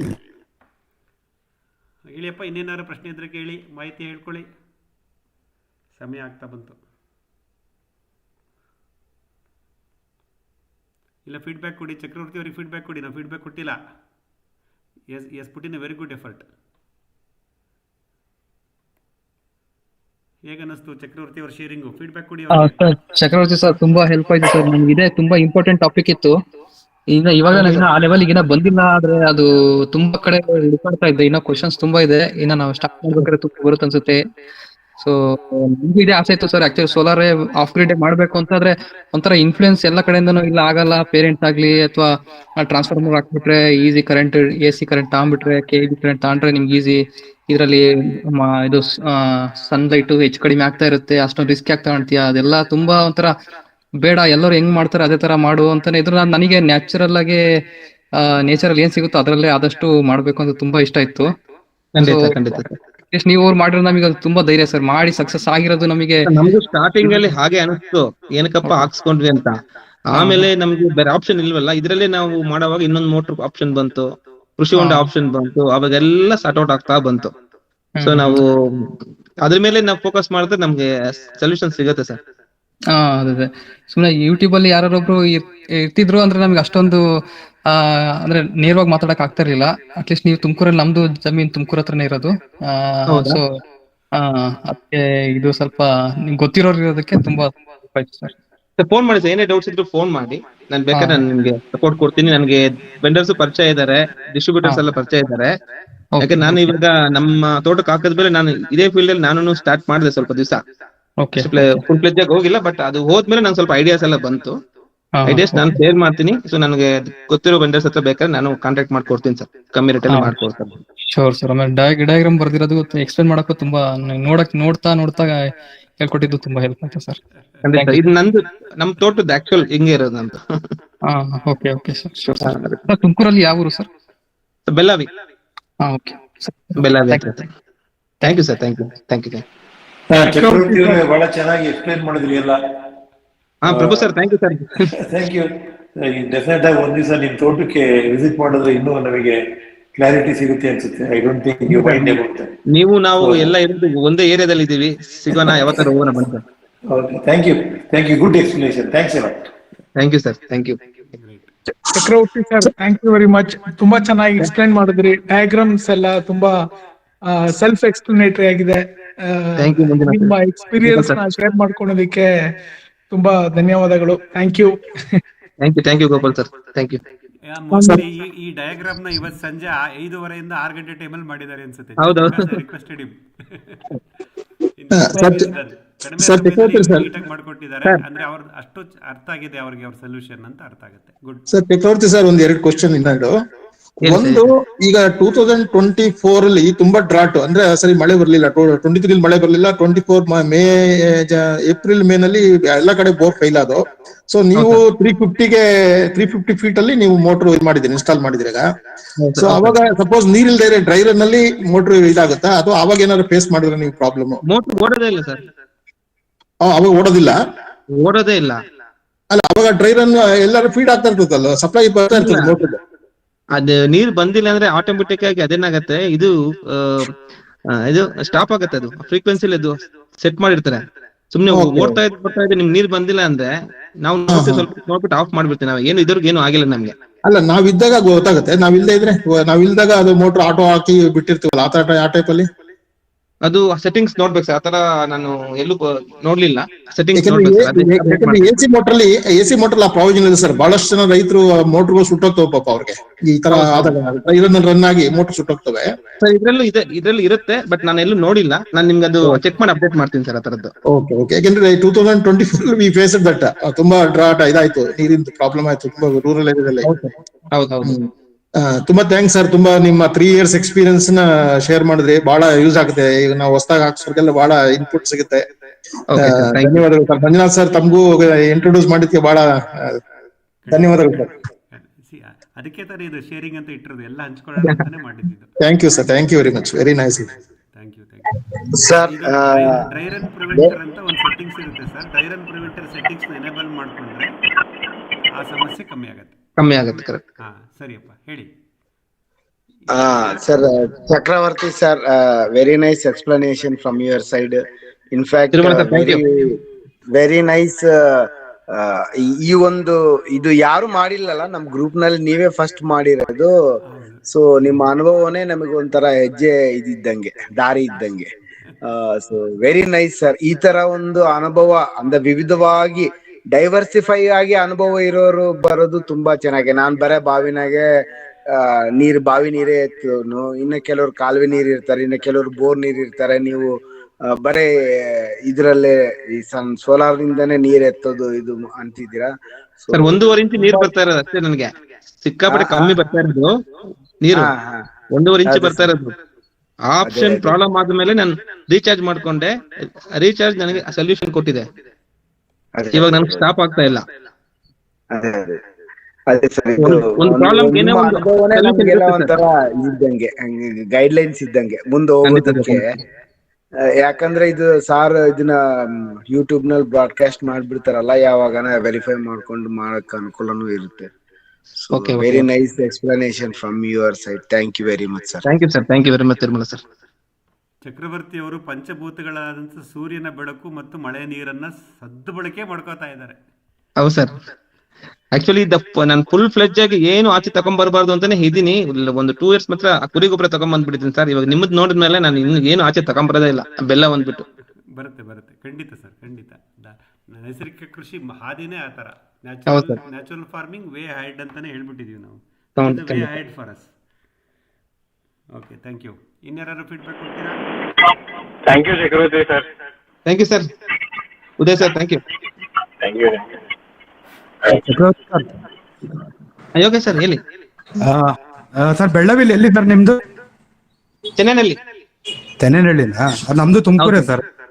ನಾವು ತುಮಕೂರು ಇರೋದು. ಸರಿ ಸರ್. ಬಟ್ ನೀವು 1.5 ಇಂಚ್ ನೀರಿದ್ರು ಅಷ್ಟು ಟ್ರೈ ಮಾಡಿ, ತುಂಬಾ ಗ್ರೇಟ್ಫುಲ್ ಸರ್ ನೀವು. 1.5 ಇಂಚ್ ನೀರ್ನ ನಾನು 2.5 lakhs ನೀರ್ ತರ ಕನ್ವರ್ಟ್ ಮಾಡಿ ಕೃಷಿ ಹೊಂಡದಲ್ಲಿ ಅಲ್ಲಿಂದ ನಾನು ತಗೊಂತೀನಿ. ಇಲ್ಲ ಸರ್, ನೀವು ವರ್ಕ್ ಇವತ್ತು ಹೇಳಿ ಚೆನ್ನಾಗಿತ್ತು ಪ್ರೋಗ್ರಾಮ್ ಮಾತ್ರ. Okay, thank you. Thank you sir. Thank you sir. Manjunath ಯಾವತ್ತು ಪ್ರತಿ ವಾರ ನಮ್ಮ ಜೊತೆ ಇರ್ತಾರೆ. Yogesh, thank you. ಸರ್, ಇದು ಗೋಪಾಲ್ ಕೃಷ್ಣ ಸರ್ ವಿಂಕ್ಲರ್ ಹಾಕ್ಸಿದ್ರು, ಅದ್ರ ಬಗ್ಗೆ ಏನಾನ ಕೇಳೋಣ ಅಂತ. ಹಾಕ್ಸಿದ್ರ ಇಲ್ವಾ ಸರ್ ಅವರು? ಈ ಸ್ಯಾಟರ್ಡೆ ಪ್ಲಾನ್ ಮಾಡಿದೀನಿ ಸರ್. ಸ್ವಲ್ಪ ಮಾರ್ಕ್ ಎಲ್ಲ ಮಾಡ್ಕೊಂಡ್ವಿ ಈ ಸತಿ. ಲಾಸ್ಟ್ ಸ್ಯಾಟರ್ಡೆ ಹೋಗ್ಬಿಟ್ಟು ಎಲ್ಲ ಮಾರ್ಕ್ ಮಾಡ್ಬಿಟ್ಟು ಬಂದ್ವಿ. 25 feet by 25 feet, around 24-25 feet ಅಲ್ಲಿ ಒಂದೊಂದು ವಿಂಕ್ಲರ್ ನ ಒಂದೊಂದು ಕಡ್ಡಿ ಇಟ್ಬಿಟ್ಟು ಮಾರ್ಕ್ ಮಾಡಿ ಬಂದಿದೀವಿ. ನಾವು ಈ ಸ್ಯಾಟರ್ಡೆ ಹೋಗ್ಬೇಕು ಸರ್, ಯಾಕಂದ್ರೆ ವೀಕಲ್ ಒಂದೇ ದಿನ ಹೋಗೋದ್ರಿಂದ ಸ್ವಲ್ಪ ನಿಧಾನಕ್ಕೆ ಮಾಡೋಣ ಅಂತ ಮಾಡ್ತಾ ಇದೀವಿ ಸರ್. ಇದೇ ಮಾಡ್ಬಿಡ್ತಾ ಇದೀವಿ ಸರ್, PVC ಲೈನ್ ಅಲ್ಲೇ ಮಾಡ್ಬಿಡ್ತಾ ಇದೀವಿ. ಇದ್ರಲ್ಲಿ ಡ್ರಿಪ್ ಗೆ ಪಿ ಮಾಡ್ಬಿಟ್ಟಿದೀನಿ, ಬಟ್ ಡ್ರಿಪ್ ಹೇಳಿದಿಲ್ಲ. ನಾನು ಅದಕ್ಕೆ ಸ್ಪ್ರಿಂಕ್ಲರ್ ಮಾಡಿಸ್ಬೇಕು ಅಂತ ನಾನು ಓಡಾಡ್ತೀನಿ ಸರ್, ಅದಕ್ಕೆ ಕೇಳೋಣ ಅಂತ ಮಾಡಿದೆ ನಿಮ್ಗೆ. ಡ್ರಿಪ್ ಲೈನ್ ಅಲ್ಲಿ ನಾನು ಟ್ರೈ ಮಾಡಿದೆ ಸರ್, ಅದು ಫೋರ್ಸ್ ಎಲ್ಲಾ ಕಡೆ ಯುನೀಕ್ ಆಗಿ ಬರ್ತಾ ಇಲ್ಲ. ಸ್ಟಾರ್ಟಿಂಗ್ ಫಸ್ಟ್ ಸೆಕೆಂಡ್ ಲೈನ್ ಅಲ್ಲಿ ಚೆನ್ನಾಗಿ ಓಡತ್ತೆ, ಸುತ್ತತ್ತೆ. ಹೋಗ್ತಾ ಹೋಗ್ತಾ ಅದ್ರಲ್ಲಿ ಬೇರೆದ್ರಲ್ಲಿ ನೀರೇ ಬರ್ತಾ ಇರ್ಲಿಲ್ಲ. ಒಂದ್ 3 ಮಾತ್ರ ಸಪೋರ್ಟ್ ಆಗತ್ತೆ ಅಷ್ಟೇ ಅದಕ್ಕೆ. So I drop that idea. May be ನಾನು ಒಂದೇ ಡಿಪ್ಲಾಟ್ರಲ್ಲು ಪ್ಯಾರಲಲ್ ಆಗಿ ರನ್ ಮಾಡಿ ಎರಡೆರಡಕ್ಕೆ ಒಂದೊಂದು ಸ್ಪ್ರಿಂಕ್ಲರ್ ಹಾಕಿದ್ರೆ ಅದೇನೋ ವರ್ಕ್ ಆಗ್ಬೋದು, ಮೈಕ್ರೋ ಸ್ಪ್ರಿಂಕ್ಲರ್ ಹಾಕಿದ್ರೆ ವರ್ಕ್ ಆಗ್ಬೋದೇನೋ. ಬಟ್ ನಾನು ಪರ್ಮನೆಂಟ್ ಆಗಿ ಮೇ ಬಿ ಇಲ್ಲಿ ನಾನು ಇನ್ವೆಸ್ಟ್ ಮಾಡ್ಬಿಟ್ಟಿದ್ದೆ ಎಲ್ಲ ಪೈಪ್ಗಳಿಗೆ ಎಲ್ಲದನ್ನು. ಅದಕ್ಕೆ ಡೈರೆಕ್ಟ್ ಆಗಿ ಹಾಕ್ಸ್ಬಿಡೋಣ ಅಂತ ಈ ಸ್ಯಾಟರ್ಡೆ ಪ್ಲಾನ್ ಮಾಡಿದೀನಿ ಸರ್. ನಾನು ಮಾಡಿದ್ಮೇಲೆ ಕಳಿಸ್ತೀನಿ. ಗೋಪಾಲ್ ಸರ್, ನೀವೇನದು ಲ್ಯಾಟ್ರಲ್ ಹಾಕಿದ್ದೀರಾ, ಒಂದೊಂದು ಲ್ಯಾಟ್ರಲ್ ಒಂದು PVC ಪೈಪ್ ಇಂದ ಬಂದಿರುತ್ತಲ್ಲ, ಒಂದ್ 8 ಗಿಡಕ್ಕೆ 9 ಗಿಡಕ್ಕೆ ಬಂದಿರುತ್ತೆ, ಕರೆಕ್ಟಾ? ಹೌದು ಸರ್. ಅದಕ್ಕೆ ನಿಮ್ಗೆ ಲ್ಯಾಟ್ರಲ್ದೇ ಒಂದು ಗೇಟ್ ವಾಲ್ ಬರುತ್ತೆ. ಗೇಟ್ ವಾಲ್ ಯೂಸ್ ಮಾಡ್ಕೊಂಡು ನೀವು ಕ್ಲೋಸ್ ಮಾಡ್ಕೊಂಡು ಬನ್ನಿ. ಒಂದ್ 2-3 ಗೇಟ್ ವಾಲ್ ಆಟೋಮೆಟಿಕ್ ಲಾಸ್ಟ್ ವರೆಗೂ ಹೋಗುತ್ತೆ, ಪ್ರೆಸರ್ ಸಿಗುತ್ತೆ. ಹೌದು ಸರ್, ಅದು ಮ್ಯಾನ್ಯಲ್ ಎಫರ್ಟ್ ಆಗಿ ಹೋಗುತ್ತೆ ಸರ್. ಅದಕ್ಕೋಸ್ಕರ ಇನ್ನ ಇನ್ವೆಸ್ಟ್ ಮಾಡಿದ್ರಲ್ಲ ಅಟ್ಲೀಸ್ಟ್ ಸ್ವಲ್ಪ ಯೂಸ್ ಮಾಡ್ಕೊಬಹುದು ಅಂತ. ಯೂಸ್ ಮಾಡ್ಕೋಬಹುದು ಸರ್. ಬಟ್ ಏನಂದ್ರೆ ನಂದು ಪೆಟ್ರೋಲ್ ಅಲ್ಲಿ ಓಡ್ತಾ ಇದ್ದೆ ಸರ್. ಅಂದ್ರೆ ಸ್ಮಾಲ್ ಟೈಮ್ ಅಲ್ಲೇ I want to just 1 hour add ಮಾಡಿದ್ರೆ ಎಲ್ಲ ಕಡೆ ನೀರು ಬರ್ಬೇಕು ಅನ್ನೋ ಇದನ್ನ ಟ್ರೈ ಮಾಡ್ತಾ ಇದ್ದೀನಿ. ಸರಿ ಸರಿ sir. So may be next ಒಂದ್ ಸ್ಟೆಪ್ ಇಟ್ಟಿದೀನಿ. ನೆಕ್ಸ್ಟ್ ಸ್ಟೆಪ್ ಅಲ್ಲಿ ಅದನ್ನ ಹಾಕ್ಬಿಟ್ಟು ನೋಡ್ತೀನಿ. ಅದೇ ತರ ಟ್ರಯಲ್ ಅಂಡ್ ಎರರ್ ಮಾಡ್ಕೊಂತ ಇದ್ದೀನಿ ಸರ್. ಸರ್ ನಿಮ್ದು ವಿಂಕ್ಲರ ಸರ್? ಸರ್ ನಿಮ್ದು ವಿಂಕ್ಲರಾ? ವಿಂಕ್ಲರ್ ಒಂದು 15 ಹಾಕಿದ್ದೀನಿ ಸರ್, ಇನ್ನು ಒಂದು 35 ತಗೊಂಡ್ಬಂದಿದ್ದೀನಿ ಮೊನ್ನೆ. ಹಾಕ್ಸ್ಬೇಕು ಸರ್, ಈ ವಾರ ನೆಕ್ಸ್ಟ್ ವೀಕ್ ಹೋಗ್ತೀನಿ, ಹಾಕ್ಸ್ತೀನಿ. ವಿಂಕ್ಲರ್ ಮಾಡೋರು ಯಾರು ಇದ್ರೆ ಕಾಂಟ್ಯಾಕ್ಟ್ ನಂಬರ್ ಕೊಡಿ ಸರ್. ಇಲ್ಲೆಲ್ಲ ಬರೀ ಡ್ರಿಪ್ ಮಾಡೋರು ಇರೋರು, ವಿಂಕ್ಲರ್ ಮಾಡ್ತೀನಿ ಅಂದ್ರೆ ಐಡಿಯಾನೇ ಇಲ್ಲ ಇಲ್ಲೆಲ್ಲ ಮಾಡೋರಿಗೆ. ಮಾಡ್ಬೇಕು, ಯೋಗೇಶ್ ಅವರೇ ಕಲ್ತ್ಕೋಬೇಕು. ಯೋಗೇಶ್ ಅವರೇ ನೀವೇ ಮಾಡ್ಕೊಳ್ಳಿ. ಏನ್ ಹೆಲ್ಪ್ ಬೇಕು ಮಂಜುನಾಥ್ ಸರ್ ಇಲ್ಲಿರೋರೆಲ್ಲ ಹೆಲ್ಪ್ ಮಾಡ್ತಾರೆ. ಇಲ್ಲ ಮಾಡಕ್ ಆಗಿಲ್ಲ ಅಂದ್ರೆ ಮಾಡೋರು ಇದಾರೆ, ಮಾಡ್ಸೋಣ ಬೇಕಾದ್ರೆ. ನೀವೇ ಡಿಸೈನ್ ಮಾಡ್ಕೊಳ್ಳಿ. ಸರಳ ಸುಲಭ, ನೀವೇ ಮಾಡ್ಕೊಳ್ಳಿ ಅಪ್ಪ. ಇದ್ರೊಳಗೆ ಒಂದ್ ಸ್ವಲ್ಪ ಐಡಿಯಾ ಕಡಿಮೆ ಸರ್, ಅದ್ರಲ್ಲಿ ಅಷ್ಟು ಬರ್ತಿಲ್ಲ. ಅದನ್ನ ನಾನು ನೋಡ್ದೆ, ಚೆಕ್ ಮಾಡ್ದೆ ಯಾಕೋ. ಸರ್ ತುಂಬಾ easy sir. Manjunath sir clear ಆಗಿ ಹೇಳಿದ್ದಾರೆ. ಬೇಲಿಯಿಂದ 12 ಅಡಿ ಬಿಟ್ಟು ಒಂದ್ ಲೈನ್ ಹಾಕೊಳ್ಳಿ, ಅಲ್ಲಿಂದ 24 ಒಂದು ಲೈನ್ ಹಾಕೊಳ್ಳಿ. ಕ್ಲೀನ್ ಆಗಿ ಮಾರ್ಕ್ ಮಾಡ್ಕೊಂಡ್ಬಿಟ್ಟು ಒಂದ್ 1/2 ಅಡಿ ಡೆಪ್ತ್ ಅಲ್ಲಿ ಪೈಪ್ ಹಾಕೊಂಡೋಗಿ ಸಾಕು, ಬಂದ್ಬಿಡುತ್ತೆ. ಸರಿ ಸರ್, ಫಾಲೋ ಮಾಡಿದ್ರೆ ನಮ್ಗೆ ಯಾವ ಫಿಟ್ಟಿಂಗ್ ಎಲ್ಲ ಹಾಕೋಬೇಕು, ಯಾವ್ದಕ್ಕೆ ಎಷ್ಟು ಕಾಸ್ಟ್ ಆಗುತ್ತೆ, ಒಂದು ವಿಂಕ್ಲರ್ ಎಷ್ಟು ಕಾಸ್ಟ್ ಆಗುತ್ತೆ ಅಂತಾನು ನೀವೇ ಕ್ಯಾಲ್ಕುಲೇಟ್ ಮಾಡ್ಕೊಂಡ್ಬಿಡ್ಬೋದು sir. You will share all his knowledge. ನೀವು ಒಂದು ಟ್ರೈ ಮಾಡಿ ಅವ್ರ ಹತ್ರ ಡಿಸ್ಕಸ್ ಮಾಡಿ ಸರ್. ನೀವು ಒಂದು 2 ಹೆಜ್ಜೆ ಮುಂದೆ ಇಟ್ರೆ ನಿಮ್ಮನ್ನ ಇನ್ನೊಂದು 4 ಹೆಜ್ಜೆ ಅವರೇ ಕರ್ಕೊಂಡು ಹೋಗ್ತಾರೆ. So nice person. Thank you sir ಎಲ್ಲರಿಗೂ. Thank you sir. ಹೇಳಿಯಪ್ಪ, ಇನ್ಯಾವ್ದಾದ್ರು ಪ್ರಶ್ನೆಗಳಿದೆಯಾ, ಫೀಡ್ಬ್ಯಾಕ್ ಇದೆಯಾ?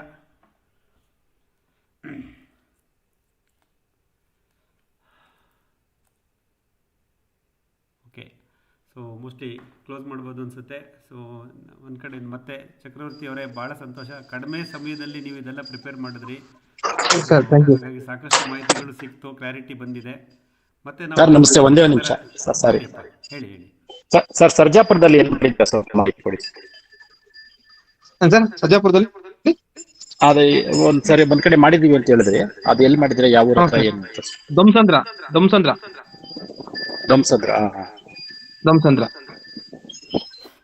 ಕಾಂಟ್ಯಾಕ್ಟ್ ನಂಬರ್ ಸಿಗುತ್ತೆ ಸರ್? ಮತ್ತೆ ಸರ್ ನಾ ಕೊಡ್ತೀನಿ ಸರ್, ಕಾಲ್ ಮಾಡಿ ಬೆಳಿಗ್ಗೆ, ನಾನು ಅಲ್ಲಿ ಕಾಂಟ್ಯಾಕ್ಟ್ ನಂಬರ್ ಕೊಡ್ತೀನಿ. ಸರಿ ಸರ್, ಕಾಂಟ್ಯಾಕ್ಟ್ ಮಾಡಿ ಹೋಗಿ ನೋಡಿ. ಸರಿ. Okay sir, thank you. ಇದೇ ರೀತಿ ನಿರಂತರ ಸಂಪರ್ಕದಲ್ಲಿ ಇರೋಣ. ಸೊ ಒಬ್ಬೊಬ್ರದ್ದು ಅನುಭವಗಳು, ಒಬ್ಬೊಬ್ರದ್ದು ನೆಟ್ವರ್ಕು ನಮ್ಗೆ ಹೆಲ್ಪ್ ಆಗ್ತಾ ಬರುತ್ತೆ. ಇವತ್ತು ಈ ವಿಷಯದಲ್ಲಿ ಸಾಕಷ್ಟು ಮಾಹಿತಿ ನಾವು ತಗೊಂಡಿದ್ದೀವಿ. ಚಕ್ರವರ್ತಿ ಸರ್ ಅವ್ರಿಗೆ ನಮ್ಮ ಕಡೆಯಿಂದ ಧನ್ಯವಾದಗಳು. ನೀವು ಸಹ ಇದರದ್ದು ಕಲಿಕೆ ಏನಪ್ಪ ಅಂತಂದರೆ, ಈಗ ಅವ್ರದ್ದು ಪ್ರಯೋಗ ಮತ್ತು ಅದರಲ್ಲಿ ಅವರು ಪಡೆದಂಥ ಅನುಭವ ಎರಡೂ ಮುಖ್ಯವಾಗಿದೆ. ಅಂದರೆ ಅವರು ಪ್ರಯೋಗಶೀಲರಾಗಿದ್ದರು ಮತ್ತು ಅನುಭವವನ್ನು ನಮ್ಗೆ ಹಂಚ್ಕೊಂಡ್ರು. ಇದೇ ರೀತಿ ನಾವು ನಮ್ಮ ಕೃಷಿ ಭೂಮಿಯಲ್ಲಿ ನಾವು ಪ್ರಯೋಗ ಮಾಡ್ತಾನೆ ಹೋಗಬೇಕು, ಪ್ರಯೋಗ ಮಾಡ್ತಾ ಇರೋಣ ಮತ್ತು ನಮ್ಮ ಫಲಿತಾಂಶಗಳನ್ನು ಹೇಳ್ತಾ ಬರೋಣ. ಹೀಗೆ ಮುಂದಿನ ವಾರ ಇದೇ ಥರ ಪ್ರತಿ ಬುಧವಾರ ಇದಕ್ಕೆ ಯೂಸ್ ಮಾಡ್ಕೊಳ್ಳಿ. ಇದು ಶೇರಿಂಗ್ ಟೈಮ್ ಅಂತಲೇ ಹೇಳ್ತೀವಿ. ಸೊ ನಿಮ್ಮ ಕೃಷಿ ಭೂಮಿಯಲ್ಲಿ ನೀವು ಮಾಡತಕ್ಕಂಥ ಯಾವುದೇ ಸಣ್ಣ ಪ್ರಯೋಗಗಳನ್ನು ನಾವು ಹೇಳ್ತಾ ಬನ್ನಿ. ಈಗ ನಮ್ಮ ಇವರು ಗೌರಿಬಿದನೂರಿಂದ ಮಲ್ಲಿಕಾರ್ಜುನ್ ಸರ್ ಅಂತ ಪ್ರಾಕ್ಟೀಸಿಂಗ್ ಅಡ್ವೊಕೇಟು ಇದೆ. ಮಲ್ಲಿಕಾರ್ಜುನ್ ಸರ್ ಅಂದರೆ ಇದ್ದೀರಾ ಇವತ್ತು? ಇಲ್ಲ. ಅವರು ಒಂದು ಮೊನ್ನೆ ನನಗೊಂದು ಫೀಡ್ಬ್ಯಾಕ್ ಕೊಟ್ಟರು, ಭಾಳ ಖುಷಿ ಆಯಿತು ನನಗೆ. ಅವರು ಅಡಿಕೆ ಸಿಪ್ಪೆ ತಗೊಂಬಂದು ಡ್ರೈ ಮಲ್ಚಿಂಗ್ ತೆಳುವಾದ ಮೊಳಮುಚ್ಚಿಗೆ ಮಾಡಿದರು ಎಲ್ಲ ಗಿಡಗಳಿಗೂ. ಸರ್ ಸ್ವಲ್ಪ ಅಡಿಕೆ ಸಿಪ್ಪೆ ಉಳಿದುಬಿಟ್ಟಿದೆ, 2 ಟ್ರ್ಯಾಕ್ಟರ್ ಇದೆ, ಏನು ಮಾಡಲಿ ಅಂತ ಕೇಳಿದ್ರು. ನಾನು ಅವ್ರಿಗೆ 1 ರಿಂದ 1.5 ಅಡಿ ಎತ್ತರಕ್ಕೆ ರೈಸ್ಡ್ ಬೆಡ್ ಥರ ಅಡಿಕೆ ಸಿಪ್ಪೆ ಹಾಕಿ, ಆಮೇಲೆ ನಿಮ್ಮ ಬಯೋಮಾಸ್ ಇದ್ದರೆ ಅದನ್ನು ಹಾಕಿ, ಸಿಕ್ಕಿದ್ರೆ ಸ್ವಲ್ಪ ಕೌಡಂಗ್ ಹಾಕಿ, ಇಲ್ಲ ಅಂದರೆ OWDC ಅಥವಾ EM1 ದ್ರಾವಣ ಹಾಕಿ ರೆಡಿ ಮಾಡಿ ಅಂತ ಹೇಳಿದೆ. ಅವ್ರು ಹೇಳಿದ್ರು, ಸರ್ ನನ್ನ ಹತ್ರ ಹಿಂಡಿ ದ್ರಾವಣನಿದೆ, ಅದನ್ನು ಹಾಕ್ಬಿಡ್ಲಾ EM1 ದ್ರಾವಣದ ಜೊತೆಗೆ ಅಂದರು. ನೋಡಿ, ಅದು ಬಹಳ ಮುಖ್ಯ. ನಾವು ಇದುವರೆಗೂ ಅದನ್ನ ಯೋಚನೆ ಮಾಡಿರಲಿಲ್ಲ. ಹಿಂಡಿ ದ್ರಾವಣ ಅದು ನಮ್ಮ ಸೂಕ್ಷ್ಮಜೀವಿಗಳಿಗೆ ಆಹಾರ, ನಮಗೆ ಗೊತ್ತಿತ್ತು. ಆದರೆ ನಾವು ಯಾವಾಗ ನಾವು ಈ ಕಾಂಪೋಸ್ಟ್ ಮಾಡ್ತೀವೋ, ನಮ್ಮಲ್ಲಿ ಸಿಕ್ಕತಕ್ಕಂಥ ತ್ಯಾಜ್ಯಗಳನ್ನು ವಿಘಟಿಸಿ ನಾವು ಕಾಂಪೋಸ್ಟ್ ಮಾಡುವಾಗಲೂ ಅಲ್ಲೂ ಸೂಕ್ಷ್ಮಜೀವಿಗಳಿಗೆ ಆಹಾರ ಬೇಕು, ಸಾರ್ವಜನಿಕ ಬೇಕು, ಮತ್ತು ಬೇರೆ ಬೇರೆ ಆಹಾರಗಳು ಬೇಕು. ಸೊ ಈಗ ನೋಡಿ, ನಾವು ಯಾರ್ಯಾರು ಕಾಂಪೋಸ್ಟ್ ಮಾಡ್ತೀವೋ ನಮ್ಮ ಕಾಂಪೋಸ್ಟ್ ಬೆಡ್ ಮೇಲೆ ಕಳಿಸುವ ಸೂಕ್ಷ್ಮಜೀವಿಗಳು, ಡಿಕಂಪೋಸಿಂಗ್ ಮೈಕ್ರೋಬ್ಸ್, EM1 ಆಗ್ಬೋದು, OWDC ಆಗ್ಬೋದು, ಮತ್ತೊಂದು ಆಗ್ಬೋದು. ಅದರ ಜೊತೆಯಲ್ಲೇ ಹಿಂಡಿ ದ್ರಾವಣವನ್ನು ಕೊಡೋದ್ರಿಂದ ಸೂಕ್ಷ್ಮಜೀವಿಗಳ ಸಂತತಿ ಜಾಸ್ತಿ ಆಗುತ್ತೆ, ಊಟ ಸಿಗುತ್ತೆ, ರೇಟ್ ಆಫ್ ಡಿಕಂಪೋಸಿಷನ್ ಬೇಗ ಆಗುತ್ತೆ, ಉತ್ಕೃಷ್ಟವಾದ ಸಾವಯವ ಗೊಬ್ಬರ ಕಾಂಪೋಸ್ಟು ನಮಗೆ ರೆಡಿ ಆಗುತ್ತೆ. ಇದು ನಾವು ಗೌರಿಬಿದನೂರು ಮಲ್ಲಿಕಾರ್ಜುನ್ ಅವರದ್ದು ಅನುಭವ. ಅಂದರೆ ಅವರು ಅದನ್ನು ಆಕ್ಸಿಡೆಂಟಾಗಿ ಕೇಳಿದ್ರು, ಖಂಡಿತ ಮಾಡಿ ಒಳ್ಳೆ ಫಲಿತಾಂಶ ಬರುತ್ತೆ ಅಂತ ಹೇಳಿದ್ದೀನಿ. ಅವ್ರ ರಿಸಲ್ಟ್ಸ್ ನಮಗೆ ಶೇರ್ ಮಾಡ್ತಾರೆ. ಹೀಗೆ ನಾವು ಯೋಚನೆ ಮಾಡ್ತಾ ಹೋದಾಗೆ ನಮಗೆ ಸಾಕಷ್ಟು ಮಾರ್ಗಗಳು ತೆಗಿತಾ ಬರುತ್ತೆ. ಹಾಗಾಗಿ ಎಲ್ಲರೂ ಪ್ರಯೋಗಶೀಲರಾಗೋಣ. ಹಾಗಾಗಿ ನೈಸರ್ಗಿಕ ಕೃಷಿ ಹಾದಿ ನೋಡಿ ಎಷ್ಟು ಚೆನ್ನಾಗಿದೆ, ಇದನ್ನೇ ಮುಂದುವರಿಸ್ಕೊಂಡು ಹೋಗೋಣ ಅಂತ ಹೇಳ್ತಾ, ಈ 28ನೇ ತಾರೀಕು ಜನವರಿ ಈ ಬುಧವಾರದ ನೇರ ವೆಬ್ ಸರಣಿ ಕಾರ್ಯಕ್ರಮವನ್ನು ಮುಗಿಸೋ ಸಮಯ ಬಂದಿದೆ. ಸಾಕಷ್ಟು ಮಾಹಿತಿಗಳನ್ನು ನಾವು ಹಂಚ್ಕೊಂಡಿದ್ದೀವಿ. ಮತ್ತು ಮುಂದಿನ ಬುಧವಾರ ಫೆಬ್ರವರಿ 3ನೇ ತಾರೀಕು ಮತ್ತೆ ಇದೇ ಸಮಯಕ್ಕೆ ಸೇರೋಣ ಅಂತ ಹೇಳ್ತಾ ಈ ಕಾರ್ಯಕ್ರಮವನ್ನು ಇಲ್ಲಿ ಮುಗಿಸ್ತಾ ಇದ್ದೀನಿ. ಎಲ್ರಿಗೂ ಧನ್ಯವಾದಗಳು. ಶುಭರಾತ್ರಿ. ಶುಭರಾತ್ರಿ. Thank you sir. ಶುಭರಾತ್ರಿ. Thank you.